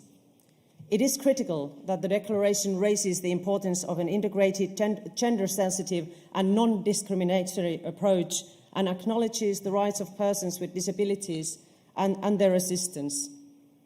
These are fundamental principles of human rights. The declaration draws attention to the fact that explosive weapons in populated areas have a great impact not only on civilians but also on the environment through contamination and to crucial civilian infrastructure, which can further aggravate civilian suffering. Dear friends, Finland is proud to join the EVIPA political declaration, and we call all states to join us in our efforts to take a step forward in the protection of civilians. This declaration reminds us of our own collective ability to find agreement even in these difficult times. Thank you very much, Mr. Chair. Thank you, dear friends. Thank you very much. And next speaker representing Albania, I give the floor to Deputy Minister for Europe and Foreign Affairs, Artemis Malo. You have the floor.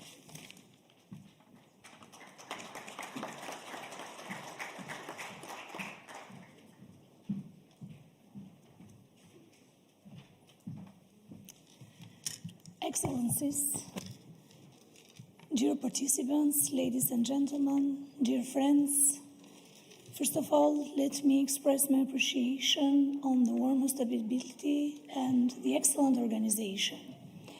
In fact, while I was listening to Nujin Mustafa from Aleppo, as a mother of two, I felt not only emotional, but mostly guilty and responsible. Let me bring just a sentence of her words that are wise and courageous words. War in Syria made me, didn't break me. Exactly that. Albania has endorsed the political declaration initiated by Ireland on the devastating humanitarian consequences of the use of explosive weapons in populated areas. Albania is a country that has supported and continues to support the international efforts in favor of global peace and security. Albania complies with all national obligations on respecting the international arms control, non-proliferation, and disarmament agreements, including the establishment on confidence building and security measures.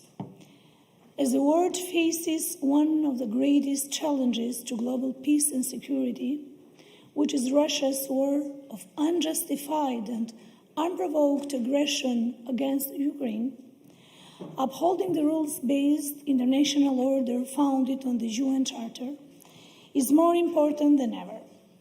Albania will remain focused as non-permanent member of the Security Council, in line with the European Union and its allies in recalling the binding character of the UN Charter in its entirety: peace and security, human rights, gender equality, human dignity, equal rights of large and small nations, and stress the universality of the UN's founding principles.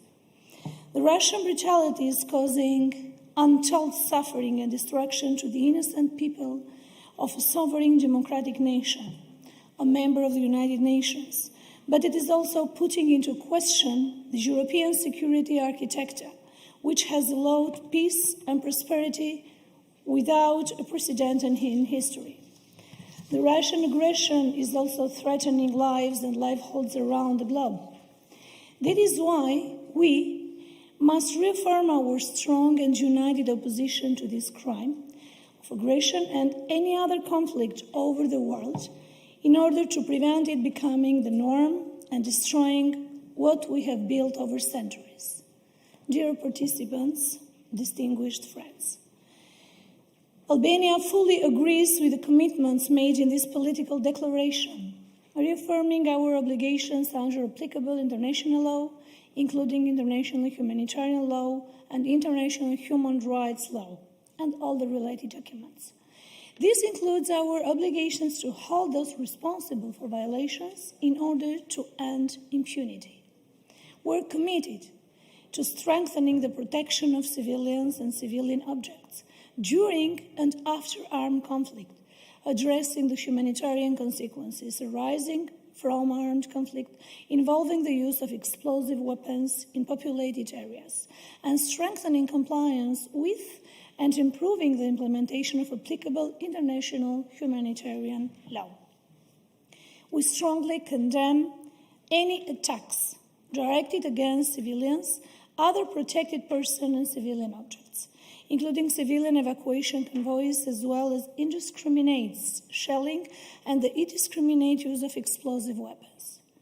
We welcome the work of the United Nations Security Council and the General Assembly to strengthen the protection of civilians during armed conflict and to strengthen compliance with international humanitarian law.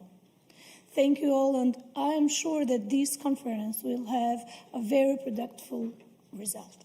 Thank you.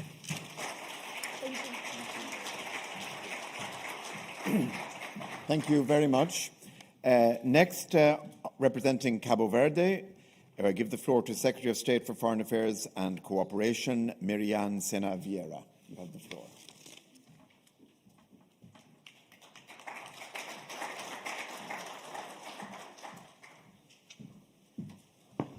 Honorable ministers, distinguished delegates, at the outset, I would like to thank the Republic of Ireland for the invitation to this important meeting, which is taking place in an international environment marked by a series of crises and tensions that threaten international peace and security.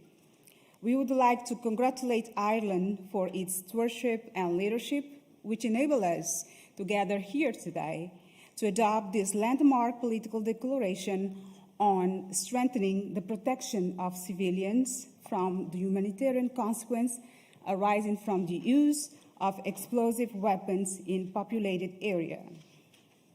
Cabo Verde is firmly committed to the full and effective implementation of this political declaration through the adoption of concrete and long-lasting measures and strategies by all states to limit the devastating consequence of explosive weapons in populated areas.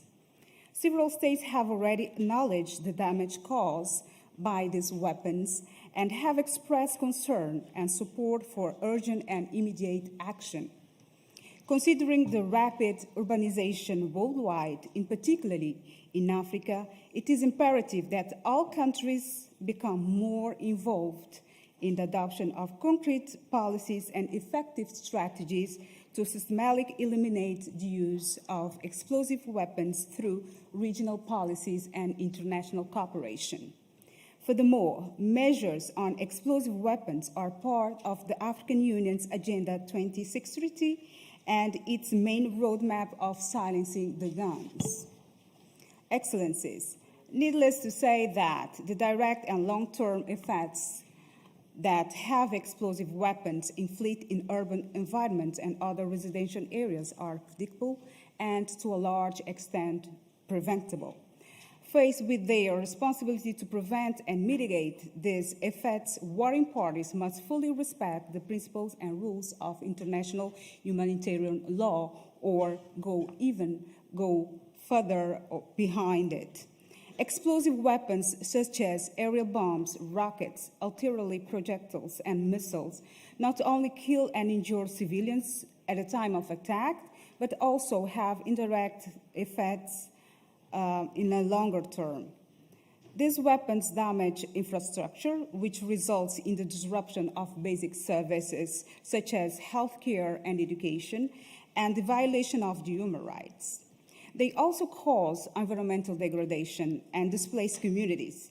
The use of explosive weapons in populated areas undermines not only the achievement of Sustainable Development Goals, but others international agreed goals.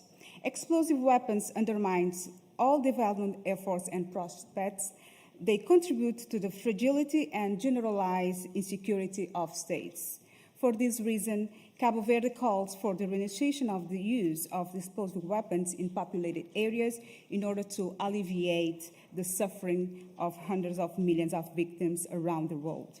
Let us work together towards building a world that is safer, just, more peaceful, and sustainable for the well-being of all of us. I thank you for your kind attention.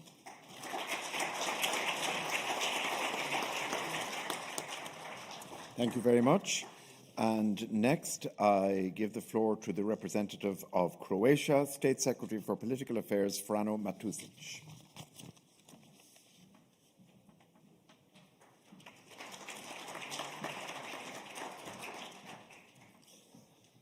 Thank you, Excellencies, ladies and gentlemen, distinguished guests and friends.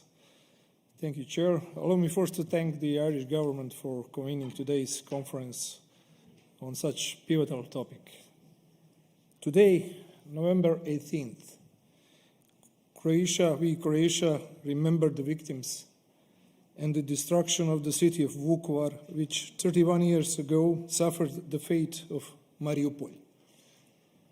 The city was totally destroyed, completely destroyed. Thousands were injured, more than 1,200 were killed, and unfortunately 86 of them were children. The youngest victim was 6 months old. Brutal Russian war aggression against Ukraine has brought suffering to Ukrainian citizens and has unfortunately highlighted the vulnerability of civilians in conflict areas. Ukrainian civilians, primarily women and children, are killed every day that this war has lasted. We have seen the dangers that conflicts and explosive weapons can have outside of conflict zone as well. The protection of civilians in armed conflict should remain at the very core of the United Nations as well as the International Committee of the Red Cross agenda. We welcome in this regard the adoption of the political declaration on strengthening the protection of civilians from the humanitarian consequences arising from the use of explosive weapons in populated areas. Protection for the civilian population is a basic element of humanitarian law. All parties to conflicts, including non-state actors, must fully comply with international legal obligations to protect civilians and to prevent human rights violations and violations of international humanitarian law and norms. Promoting accountability for violations of international humanitarian and human rights law, ensuring protection through UN peacekeeping and other missions, providing humanitarian access are essential elements of effective protection of civilians. Moreover, it is of utmost importance to deliver protection specifically to those who are most vulnerable, such as women and children. They are the ones who pay the highest price when all standards of humanity are disrespected and violated. Most importantly, there must be no impunity for perpetrators of atrocities, war crimes, crimes against humanity, and genocide. No state can be amnested of its primary responsibility to investigate and hold perpetrators accountable, with the higher cause of providing victims of atrocities with a sense of justice. Justice for victims is beyond doubt an indispensable precondition in achieving peace and reconciliation. We are disturbed by practices of limiting humanitarian access and delivery of aid as methods of war, and call on all states to ensure that impartial humanitarian organizations face no obstacles in fulfilling their mission, as well as to ensure the safety and security of those risking their lives to help others. Another vital component of humanitarian responses aimed at protecting civilians from danger is mine action. As a country which has overcome many challenges building its mine action system independently and persistently, the Republic of Croatia is in a position to show dedication and responsibility in every aspect of mine action, both nationally and internationally. Based on 3 decades of experience, the Republic of Croatia continues the processes of collecting and systematizing contextual information relevant to successful mine action. Croatia remains open and ready to provide support and assistance to all countries affected by use of explosive weapons in populated areas, actively participating in meetings, conferences, and other platforms intended for experts and exchanging experience. Dear colleagues and friends, we must translate our normative and policy progress into concrete action to protect the human life and reaffirm the principles of humanity. Thank you very much for your attention.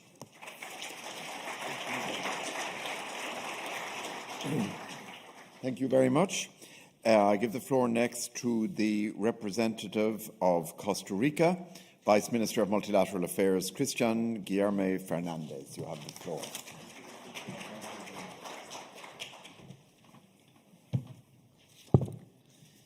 Excelencias, señor presidente, para Costa Rica es un honor participar en la ceremonia de adopción de la declaración política sobre armas explosivas en zonas densamente pobladas. Y quiero aprovechar esta oportunidad para agradecer a todos aquellos que han impulsado esta conversación a través de los años, y en particular a Noruega y Austria, y reconocer especialmente a Irlanda, nuestro anfitrión, por su liderazgo en la negociación de la declaración que estamos adoptando el día de hoy. La forma transparente e inclusiva a la que condujeron las negociaciones, junto con el compromiso de todos quienes estamos aquí, han asegurado el éxito de nuestro esfuerzo multilateral tan necesario en un multilateralismo en erosión. La adopción de la declaración política es la culminación de un proceso que empezó mucho antes del 2015. Este tema ha sido abordado por el Consejo de Seguridad, por la primera Comisión de Naciones Unidas de la Asamblea, por la Convención sobre ciertas armas convencionales, entre otros. Ha sido un largo proceso. Y es que la utilización de armas explosivas en zonas densamente pobladas atenta no solamente contra las normas del derecho internacional y el derecho internacional humanitario, sino que son total y absolutamente inmorales. Los daños que provocan despojan a las poblaciones civiles de servicios esenciales que ponen en peligro su supervivencia, como son el agua, los servicios médicos y la electricidad, y pueden provocar la destrucción de sitios culturalmente relevantes, escuelas y centros de cuidado. No obstante, las secuelas van más allá de los daños materiales a la infraestructura. Tienen consecuencias en la salud física y mental de las poblaciones civiles, así como al ambiente y las condiciones de vida de personas inocentes, incluidas niñas y niños, y eso es inaceptable. Es por eso que Costa Rica se suma con beneplácito y compromiso a esta declaración, construida con amplia participación de la sociedad civil y del Comité Internacional de la Cruz Roja y de nosotros los estados, y la ve como una señal de esperanza en un futuro un poco más alentador, aunque con gran sentido de responsabilidad y preocupación por las condiciones de seguridad y guerra que vivimos actualmente en varias regiones del mundo. No obstante, mantenemos la firme convicción de que podemos hacerlo mejor como comunidad internacional si ponemos a las personas en el centro de todas las actuaciones estatales y defendemos el sistema internacional de normas que tanto nos ha costado construir. Costa Rica, como democracia desarmada desde 1948, entiende que las disposiciones de esta declaración que se refieren a las Fuerzas Armadas aplican a sus fuerzas civiles del orden según corresponda y también a los actores no estatales. Finalmente, renovamos nuestro compromiso con el multilateralismo y la defensa de la población civil, así como con el desarme y la paz, pilares fundamentales de nuestra política exterior. Seguimos convencidos que el diálogo, la negociación, los esfuerzos diplomáticos son los mejores vehículos para resolver las diferencias entre estados y hacemos un llamado a seguir enarbolando estas banderas. Por último, señor presidente, debo reconocer una luz de esperanza, pues los 5 mayores productores de armas explosivas han firmado esta declaración y es una verdadera luz de que podamos implementar. Hoy el camino que iniciamos con esta declaración es un camino que tiene que trasladarse en hechos. Hoy iniciamos un nuevo camino hacia la estigmatización de esas armas inmorales. Muchas gracias.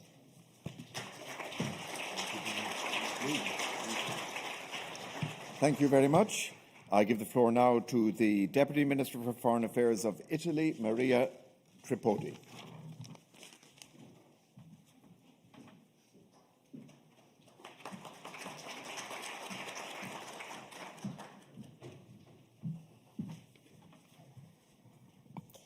Onorevole Ministro, Eccellenze, distinti delegati, desidero innanzitutto rivolgere un ringraziamento a nome del Ministero degli Affari Esteri e della Cooperazione Internazionale al governo irlandese per aver ospitato questa importante conferenza e ancor prima per aver coordinato e guidato il processo che ha condotto alla concezione della dichiarazione politica sul rafforzamento della protezione dei civili dalle conseguenze derivanti dall'uso di armi esplosive nelle aree popolate. Il governo italiano attribuisce profondo valore a questo processo, che si inserisce nel solco del tradizionale impegno del nostro Paese a sostegno dei diritti dell'uomo e della protezione dei civili, in particolare dei più deboli, così come di una compiuta attuazione del diritto internazionale umanitario, quali precondizioni di una diplomazia per la pace. La dichiarazione che ci impegniamo ad adottare oggi assume un significato politico e giuridico che abbraccia molteplici livelli. Innanzitutto, essa include nel suo ambito di applicazione una nozione estesa del concetto di protezione dei civili. non limitata alla mera ricognizione degli effetti diretti e immediati derivanti dall'uso di armi esplosive, bensì da considerare i danni che nel medio-lungo termine compromettono tanto il diritto dei singoli ad un'esistenza libera e dignitosa, quanto beni di natura collettiva, come la salute, l'educazione, uno sviluppo equo e sostenibile. In secondo luogo, essa rafforza, attualizzandolo, il corpus di norme del diritto internazionale che regolano la materia, attribuendo rilievo centrale al concetto di responsabilità dello Stato e del singolo nelle decisioni concernenti l'uso della forza e sancendo un impegno comune a prevenire l'emergere di vuoti normativi e aree di impunità. Infine, la dichiarazione raccoglie e sublima un ricco dibattito alimentato dalle varie espressioni della società civile e delle organizzazioni internazionali più impegnate nel settore, su tutte la Croce Rossa internazionale, che si è riflesso non solo nella concreta trasposizione di una dimensione sociale e umanitaria nella struttura del documento, bensì anche nell'impegno a una graduale riconfigurazione delle politiche e delle pratiche militari concernendo l'uso di armi esplosive in aree popolate, secondo un'applicazione ancora più rigorosa del concetto di precauzione.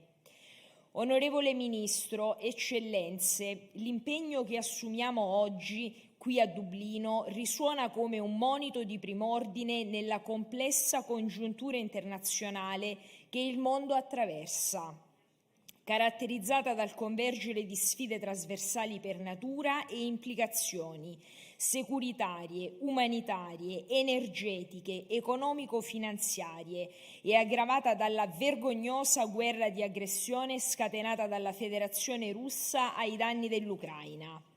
Un conflitto che impone ancora una volta ai civili un costo elevatissimo, oggi e negli anni a venire, e che somma l'atrocità delle sofferenze umane all'entità della distruzione di beni e infrastrutture funzionali alla sopravvivenza e allo sviluppo di intere comunità. E allargando la prospettiva sui dati che gli osservatori internazionali ci offrono sulle conseguenze legate all'uso di armi esplosive nelle decine di teatri di conflitto e regioni di crisi nel mondo, possiamo dolorosamente constatare come, specialmente in aree ad alta densità abitativa, il numero di civili uccisi o rimasti affetti da disabilità permanenti e traumi mentali sia elevatissimo. Se a tutto questo si aggiungono i danni incalcolabili alle infrastrutture essenziali e ai siti culturali, si profilano nel medio-lungo periodo scenari caratterizzati da prolungate sofferenze, migrazioni forzate, rottura del tessuto sociale di intere comunità. Tutto questo ci chiama ad abbracciare senza riserve l'imperativo etico e umanitario, alla base di quello giuridico, di prevenire o mitigare gli effetti che derivano ai civili dall'utilizzo indiscriminato di ordigni esplosivi in aree popolate, in ossequio ai principi cardine del diritto internazionale. La costruzione di un futuro di pace e sicurezza nel tracciato degli obiettivi di sviluppo sostenibile scolpiti nell'Agenda 2030 delle Nazioni Unite chiama i nostri Paesi a raccogliere l'irrinunciabile sfida di costruire società più resilienti, interpretando una forte volontà politica che favorisca la prevenzione dei conflitti, una ripresa post-bellica più rapida e sostenibile, la promozione di istituzioni forti, trasparenti e rappresentative. Onorevole Ministro, Eccellenze, per tutte queste ragioni l'Italia, che come sapete ha l'onore di ospitare a Sanremo l'Istituto Internazionale di Diritto Umanitario, ha appoggiato con convinzione il processo negoziale avviato 3 anni or sono su iniziativa dell'Irlanda, volto al rafforzamento della protezione dei civili dall'uso di armi esplosive in aree popolate e promuove sin da oggi un'attuazione nazionale inclusiva e credibile nella dichiarazione politica che ci apprestiamo ad adottare, perché essa traduca lo sforzo corale dei nostri Paesi nel sostenere e incentivare il multilateralismo come strumento fondamentale per comprendere e affrontare la portata delle minacce del nostro tempo e dia la misura del nostro comune slancio nel concepire un futuro di pace. Vi ringrazio.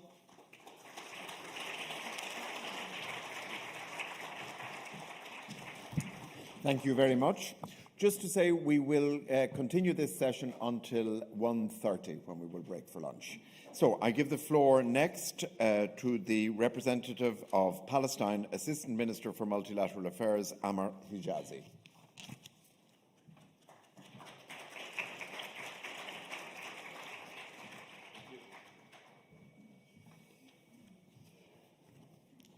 Excellencies, ladies and gentlemen, it is a distinguished honor to be in Ireland and to be part of these important efforts, which really go to the heart of international humanitarian law, including the protection of civilians.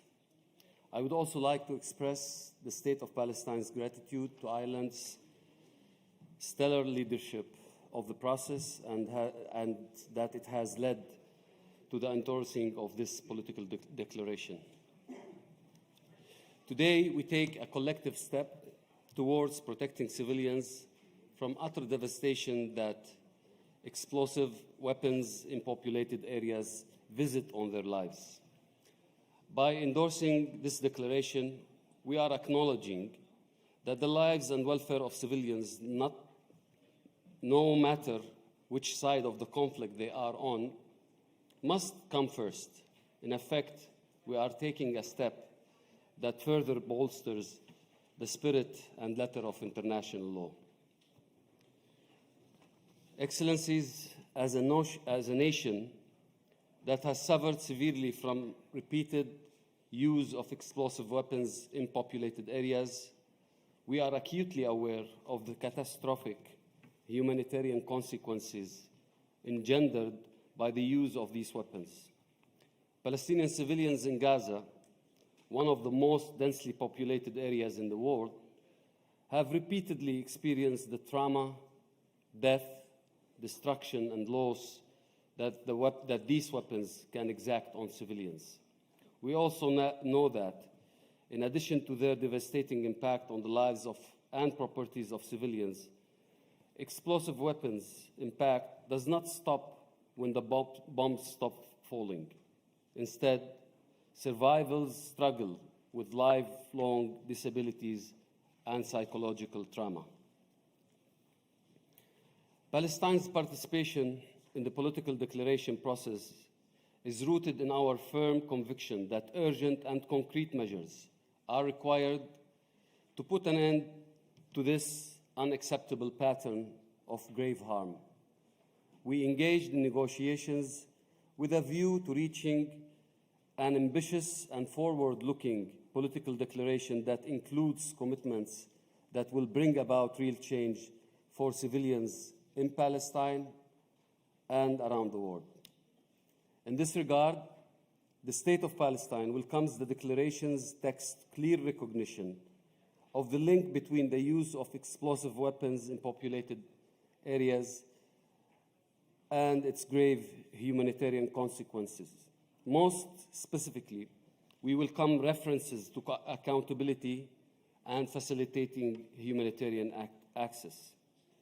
Having said that, Palestine maintains the position that ending the use of explosive weapons in populated areas is the most effective way to protect civilians. That is why we would have preferred an explicit and unequivocal commitment in this regard.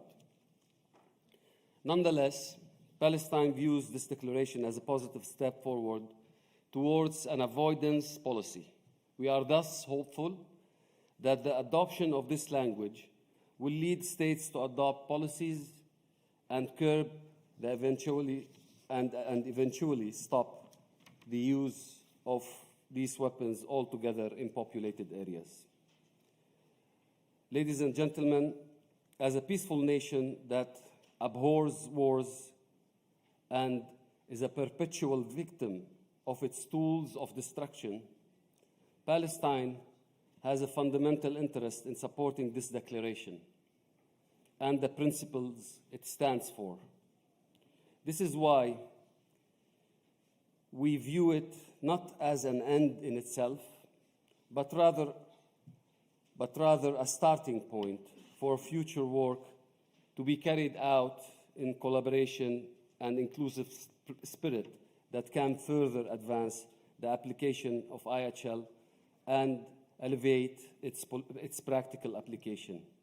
We are pleased to join a large number of states in this endeavor. It is a promising sign of future tangible impact, one that victims of explosive weapons in populated areas, including Palestinian people, will no doubt welcome. Thank you very much.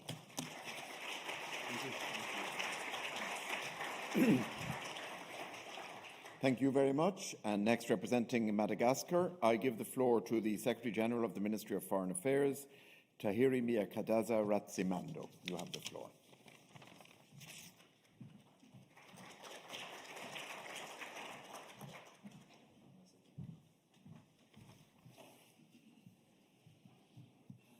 Monsieur le ministre des Affaires étrangères et ministre de la Défense de l'Irlande, Excellences, Mesdames et Messieurs les ministres, Madame la haute représentante des Nations Unies aux affaires de désarmement, Excellences, Mesdames et Messieurs les chefs de délégation ici présentes, Madame la présidente du Comité international de la Croix-Rouge, Excellences, Mesdames et Messieurs, c'est un honneur et un réel plaisir pour moi de représenter le gouvernement de Madagascar à cette conférence d'adoption de la déclaration politique sur le renforcement de la protection des civils des conséquences humanitaires découlant de l'utilisation d'armes explosives dans les zones peuplées.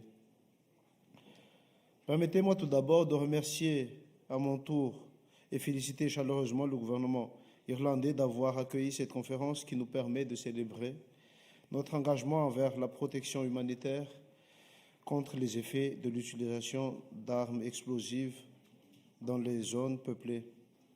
Excellences, Mesdames et Messieurs, à la lumière du contexte international actuel, les conflits armés continuent à constituer des défis majeurs. Cette cérémonie d'adoption arrive au moment opportun où le monde fait face à des crises sécuritaires majeures et multiformes, exacerbées par de nombreux facteurs tels que le changement climatique, les conséquences de la pandémie de Covid-19, les inégalités économiques et sociales et le recours à des méthodes de guerre hybrides. Au fil des années, nous avons pu constater que les conflits armés sont de plus en plus récurrents et que les premières victimes sont toujours les populations civiles, en particulier les femmes et les enfants. De plus en plus de conflits armés se situent dans des zones peuplées, et cela en utilisant des armes destinées aux champs de bataille ouverts. Ces armes explosives sont également utilisées par des acteurs non étatiques tels que les gangs urbains faisant des victimes civiles sans distinction. Ces armes engendrent du traumatisme et compromettent l'avenir des victimes. Ces armes explosives sont également conçues pour ne pas avoir d'impact discriminatoire entre civils et militaires. À ce titre, leur développement est tout simplement contraire au respect des obligations des États nées du droit international humanitaire et du désarmement. Ainsi, la détérioration de l'environnement sécuritaire et l'augmentation du nombre d'acteurs non étatiques qui prennent les armes sonnent l'alarme sur la nécessité de protéger les civils qui se trouvent, sans le vouloir, au milieu des conflits armés. Excellences, Mesdames et Messieurs, attachés au respect strict des principes de la Charte des Nations Unies, notamment la préservation des générations futures du fléau de la guerre, le respect des droits fondamentaux de l'homme, de la dignité et la valeur de la personne humaine, Madagascar est particulièrement préoccupé par les conséquences humanitaires de l'utilisation de ces armes explosives dans les zones peuplées, quelles que soient les circonstances, y compris les actes de violence urbaine. L'endossement de cette déclaration par Madagascar est conforme à ses engagements internationaux en matière de droits de l'homme, de droit international humanitaire et de désarmement. Cet endossement se fonde également sur la vision de notre président de la République, son Excellence M. Andradzuel, dont la priorité majeure est le maintien de la paix et de la sécurité aux fins de développement.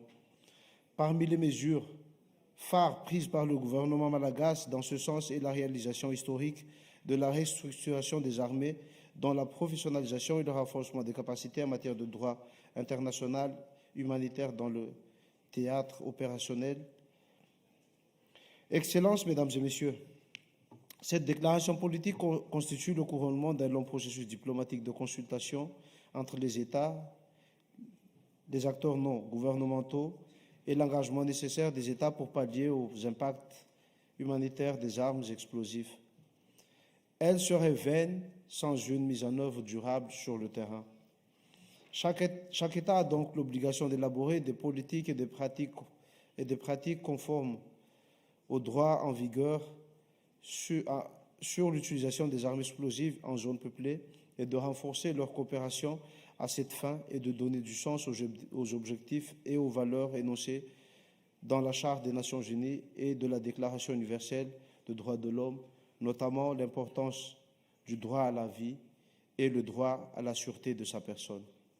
Il est extrêmement important donc d'accorder également une attention particulière à la prévention des conflits à travers la construction d'une société inclusive, la lutte contre les rhétoriques dangereuses et l'obsession idéologique. Madagascar est disposé à participer activement à tous les efforts en faveur de la mise en œuvre effective de cette déclaration par les États. Madagascar appelle à la mise en place d'un programme ou d'un mécanisme d'échange en vue du renforcement de capacités des acteurs et d'échange d'expériences et de bonnes pratiques. Je vous remercie de votre aimable attention.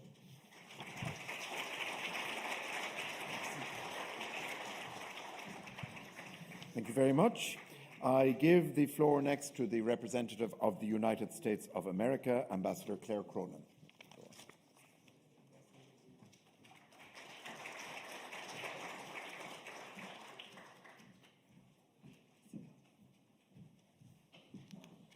Good afternoon. The United States is proud to endorse the political declaration on strengthening the protection of civilians from the humanitarian consequences arising from the use of explosive weapons in populated areas. We believe this declaration will help states improve the protection of civilians and reduce human suffering in armed conflict. Protecting civilians from harm in connection with military operations is not only a moral imperative, it is also critical to achieving long-term success on the battlefield. The urgency of this issue cannot be overstated. Russia's devastating strikes have hit cities across Ukraine, with shells damaging or destroying residential areas, medical facilities, and critical energy infrastructure as winter fast approaches. In Syria, the United Nations estimates that over 300,000 civilians have been killed since 2011 due to the conflict, with the actual death toll likely far higher. The United States is proud to join the states endorsing this declaration and committing to seek to reduce harm to civilians through improving our implementation of international humanitarian law to achieve a better future for humankind. The United States would like to express our profound appreciation for Minister Simon Coveney, Ambassador Gaffey, and the rest of the team from Ireland for their dedication towards making this political declaration a reality. Ireland's sustained and skillful diplomacy resulted in a declaration that brings together a wide range of views on this critical issue. And although this declaration will be implemented by states, the contributions of civil society organizations and international organizations greatly enhance the negotiations and resulting text, and we look forward to continuing our collaboration. Our collective work on this declaration does not end today. Endorsement is just an initial step. We must now turn our efforts toward implementation. To have a lasting impact, this declaration will need robust implementation by each state and active follow-on exchanges among states. We want to see militaries from around the world learning from each other and sharing practical measures to strengthen their implementation of international humanitarian law, and improve the protection of civilians. The United States regularly collaborates with allies and partners on efforts to mitigate and respond to civilian harm, and we look forward to strengthening those relationships as part of our implementation of this declaration.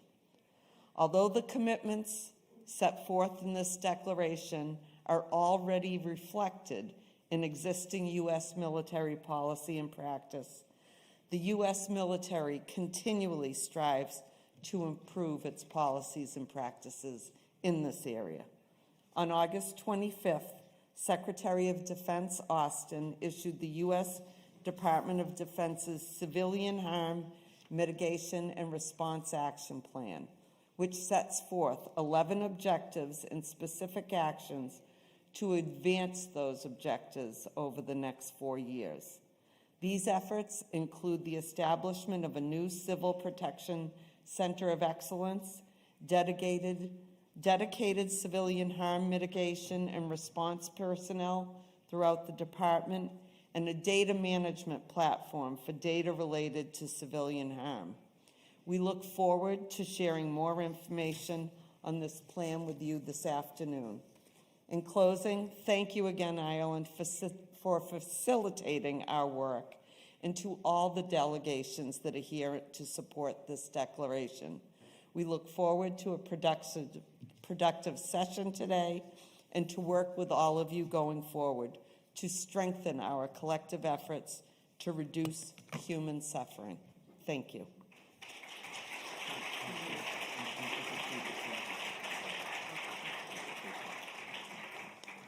Thank you very much, Ambassador. I give the floor next to the representative of the European Union, Special Envoy for Non-Proliferation and Disarmament, Marilyn van Deelen.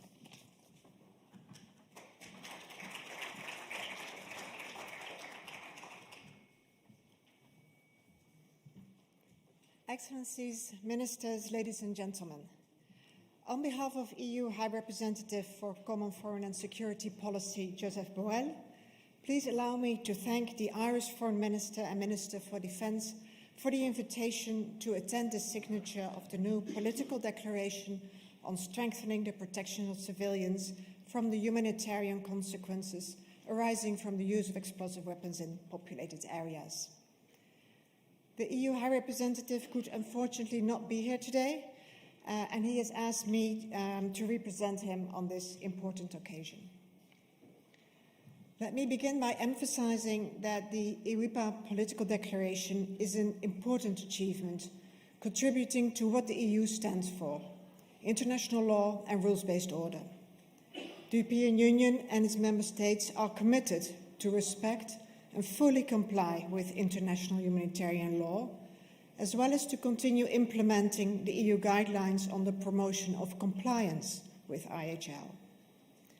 IHL is being significantly challenged this year, not only in Russia through Russia's aggression in Ukraine, but worldwide. We are proud that despite these challenges, multilateral cooperation still works. I'd like to convey my sincere gratitude to Ireland for their determination and for all the hard work that has been put into the creation of this new bright star on the disarmament horizon. It's a very welcome star and positive news in these otherwise dark days. I'm convinced that it will guide us all in the right direction. And we really need good guidance and new disarmament and arms control stars. The international disarmament system is under severe strain, and it needs all the help and energy that we can provide. I therefore welcome even more the conclusion of this political declaration on IWIPA. The IWIPA declaration aims at reducing harms and aims at strengthening the protection of civilians in armed conflict. We are unfortunately witnessing on a daily basis immense suffering by civilians in armed conflicts worldwide. With ever more forceful weapons and with most wars taking place in populated areas, the suffering and destruction has inevitably been increasing. This new political declaration can help reduce the harm and suffering, an objective which I can only strongly welcome. Let me finish by making 2 points. One, let us continue to do our best to strengthen the international multilateral disarmament system for the benefit of all. And 2, let us take it as a positive sign that the international community can still work together to achieve a tangible outcome, despite the extremely challenging international circumstances that we are presently living in. I want to once again express my deep appreciation for Ireland for this achievement and for convening us today. Thank you very much for your attention.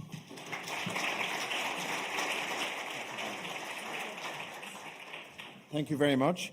We're just going to stretch things a tiny little bit, and we'll take 4 more national statements now, Germany, France, Sweden and Switzerland, and I know that they will keep to the 3-minute limit. So, and you're here. So I give the floor now to, on behalf of Germany, Ambassador Susanne Regraf.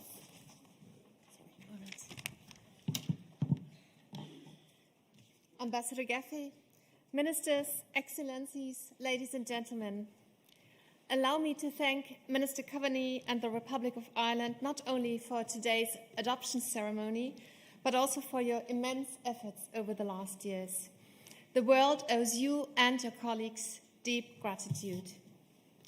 Throughout this entire process, jointly shaped by us, governments, international organizations, and civil society, Germany has underlined its grave concern about the devastating and often long-term impact on civilians from the use of IWIPA. With our political declaration today, we are sending a clear message that this toll is unacceptably high and that we are committed to the better protection of civilians as well as to the assistance of victims of IWIPA. Many of these civilian casualties result from situations where existing IHL obligations are either not respected or even blatantly ignored. This is, for instance, the case for non-state actors such as Boko Haram, the so-called Islamic State or the Taliban. But as we gather today, we are also witnessing such unacceptable behavior by states. In its illegal war of aggression against Ukraine, Russian troops reportedly are directly and or indiscriminately attacking civilians and civilian objects using explosive weapons. We condemn this behavior in the strongest possible terms. Obligations under IHL and international law have to be fully respected. Also, Russia must immediately put an end to the war it started and end the tragic suffering and loss of life it continues to cause. Against this background, it is vital that our declaration includes a clear call on all parties to armed conflict, signatories of this declaration and non-signatories, states and non-state actors, to respect IHL and the humanitarian principles when using explosive weapons in order to minimize civilian harm. Excellencies, ladies and gentlemen, many states and their armed forces are already implementing policies and practices designed to avoid and in any event minimize civilian harm when using explosive weapons. This declaration, and especially its follow-up process, should focus on strengthening, further improving and exchanging such policies and practices. In doing so, we can assemble a toolbox of good practices to be used as a basis for trainings and for further adapting rules of engagement. Furthermore, future meetings should also discuss the notion of foreseeable indirect effects in order to adequately consider the reverberating consequences of the use of EVIPA. Excellencies, our political declaration is a strong signal of commitment for a better protection of civilians and for victim assistance. We are happy to endorse it, and we sincerely hope that many more states will do the same. Germany stands ready to energetically assume its role in an inclusive follow-up process with the participation of international organizations and civil society to pave the way for tangible improvements on the ground and to address the humanitarian impact arising from the use of EVIPA. Thank you very much for your attention.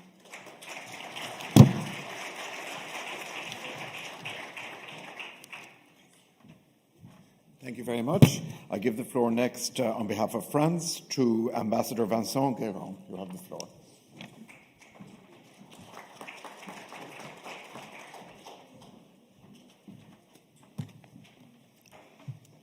Excellencies, ladies and gentlemen, I read my declaration in French, so thank you to the interpreters. Au nom du gouvernement français, permettez-moi de remercier le gouvernement irlandais pour l'organisation de cette conférence, ainsi que pour les efforts inlassables que le gouvernement irlandais a déployés tout au long du processus ayant conduit à l'adoption de la déclaration politique sur le renforcement de la protection des civils contre les conséquences humanitaires découlant de l'utilisation d'armes explosives dans les zones peuplées. La France s'associe pleinement à cette déclaration, témoignage de notre volonté collective de réduire les souffrances humaines et de notre attachement au droit international humanitaire. La promotion sans relâche du droit international humanitaire a toujours été au cœur de l'action diplomatique de la France. De même, les règles et principes du droit international humanitaire, dont notamment la protection des civils, ont toujours guidé l'action de nos forces armées dans toutes les opérations qu'elles conduisent ou auxquelles elles participent. Alors que nous sommes ici réunis, des bombardements aveugles, des attaques délibérées contre des civils ont lieu en ce moment même. Nous voyons chaque jour s'accumuler les conséquences humanitaires et les destructions suscitées par l'emploi non maîtrisé et indiscriminé d'armes explosives dont l'agression de l'Ukraine par la Russie est subie par le peuple ukrainien. Elles sont insupportables en Ukraine comme sur d'autres théâtres de conflit. Ces violations graves du droit international humanitaire ne doivent pas être tolérées. Elles ne doivent pas rester impunies. Face à la violation des principes les plus élémentaires ayant trait à la préservation des populations et biens civils dans les zones peuplées lors des conflits armés, nous devons encore et toujours œuvrer ensemble en faveur d'un meilleur respect du droit international humanitaire. C'est là l'objectif et la finalité première de l'engagement politique que nous prenons aujourd'hui en signant cette déclaration. Sa mise en œuvre, qui s'inscrit dans le droit international humanitaire positif, contribuera à faire évoluer les procédures et pratiques opérationnelles des forces armées afin de minimiser les pertes et les dommages civils en tenant compte de la spécificité du milieu urbain et des circonstances propres à l'attaque. Ainsi, parmi ces mesures, l'appréciation du commandement pourra mener, le cas échéant, à la restriction ou à l'abstention de l'utilisation d'armes explosives dans les zones peuplées lorsque leur utilisation risquerait fortement de nuire aux populations civiles ou à des biens à caractère civil. L'adoption de cette déclaration n'est qu'une première étape, le début d'un processus qui concourra à favoriser la coopération et le partage de bonnes pratiques visant à traduire les principes du droit international humanitaire dans la planification et la conduite des opérations militaires. Nous sommes persuadés que le renforcement de la coopération, de la formation et l'échange de savoir-faire techniques et tactiques entre les États et leurs forces armées sont de nature à assurer un meilleur respect du droit international humanitaire et donc à renforcer la protection des populations civiles. À cette fin, la France encouragera les États à souscrire à cette déclaration politique et à participer activement à son mécanisme de suivi. La France a d'ores et déjà entamé une campagne de promotion de cette déclaration auprès de ses partenaires et ne ménage pas ses efforts en vue de son universalisation. Permettez-moi ainsi, encore une fois, Monsieur le ministre Simon Coveney, en son absence, et toute son équipe, pour l'adoption de cette déclaration politique. Soyez assurés du soutien de la France pour la poursuite de ce processus qui nous permettra d'œuvrer de concert en faveur d'un meilleur respect des règles et principes du droit international humanitaire et de la réduction des souffrances des populations civiles. Je vous remercie.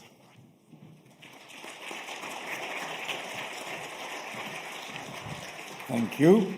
I'm going to give the floor now to the representative of Sweden, Ms. Anna Hammarlund Blixt. You have the floor.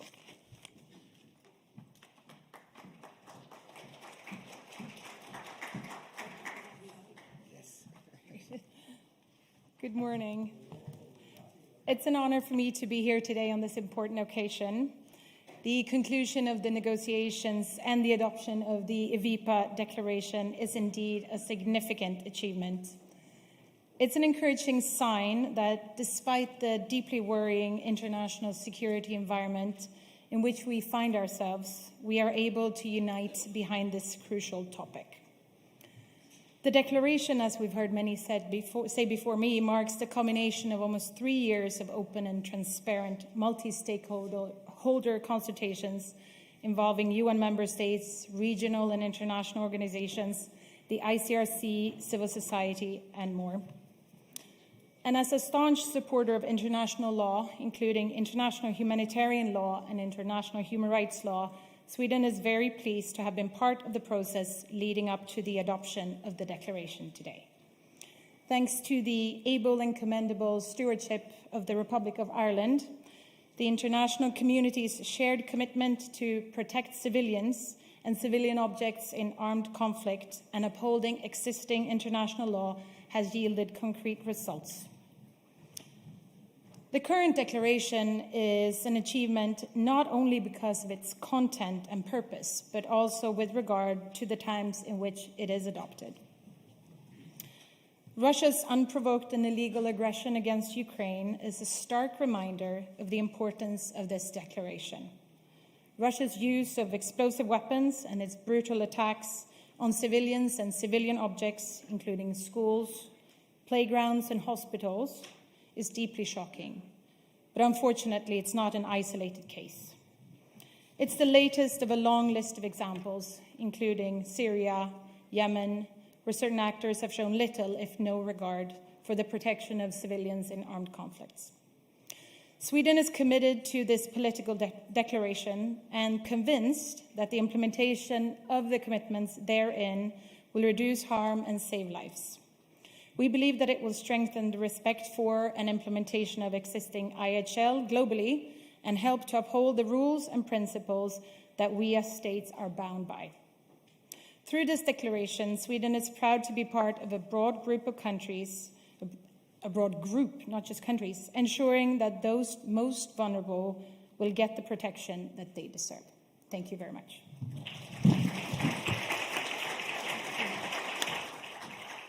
Thank you very much. And our final national statement in this session will be on behalf of Switzerland, and I give the floor to Assistant State Secretary Simon Geisbuller.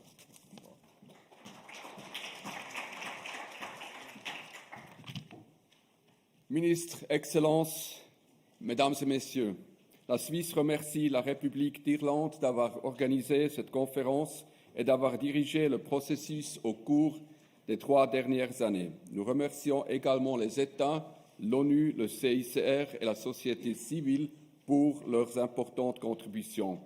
J'ai l'honneur de confirmer que la Suisse adopte la déclaration politique. Les conflits armés récents et actuels nous rappellent brutalement des dégâts causés par les armes explosives dans les zones peuplées. Dans de telles situations, ce sont les civils qui souffrent le plus. En dessous des effets directs, la destruction d'infrastructures et des services civils essentiels entraîne bien trop souvent des souffrances supplémentaires à moyen et long terme et des déplacements. Ces effets directs et indirects des armes explosives sont souvent prévisibles et doivent être pris en compte. Si de nombreuses forces armées mettent déjà en œuvre des politiques et des pratiques visant à éviter et, en tout état de cause, à minimiser les dommages causés aux civils, des améliorations sont possibles. Il s'agit avant tout d'une meilleure mise en œuvre du DIH par toutes les parties à un conflit armé. La déclaration que nous adoptons aujourd'hui peut apporter une contribution tangible à cet objectif grâce à ces mesures concrètes et pratiques. Une disposition clé nous engage à restreindre ou à nous abstenir, le cas échéant, d'utiliser des armes explosives dans des zones peuplées lorsque leur utilisation risquerait fortement de nuire aux populations civiles ou à des biens à caractère civil. Pour la Suisse, il s'agit d'une conséquence logique de la mise en œuvre rigoureuse du droit international humanitaire. Veiller constamment à épargner les civils est difficilement conciliable avec l'utilisation d'armes à forte puissance explosive ou de faible précision dans des zones où se trouvent de nombreux civils et objets civils.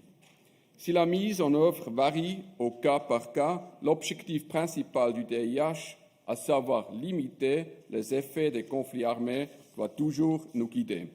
Excellences, Mesdames et Messieurs, la protection des civils est l'une des priorités du gouvernement suisse pour les conseils de sécurité de l'ONU en 2023-2024. Toutefois, notre engagement ne se limite pas à la diplomatie.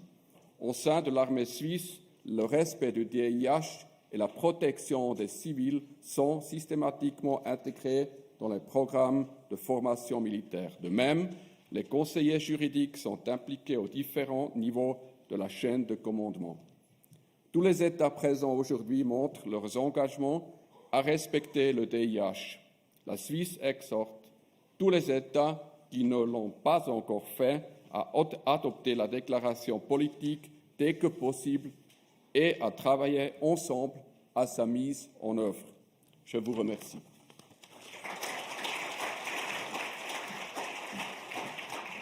Thank you very much. So I think now we've reached the point where we should break for lunch. Just before lunch, I want to ask that the heads of delegation very briefly gather for a family photo at the staircase out here. You will be shown where it is. So then we will break for lunch and we will aim to be back here at 3 o'clock. Thank you very much, everyone. Thank you.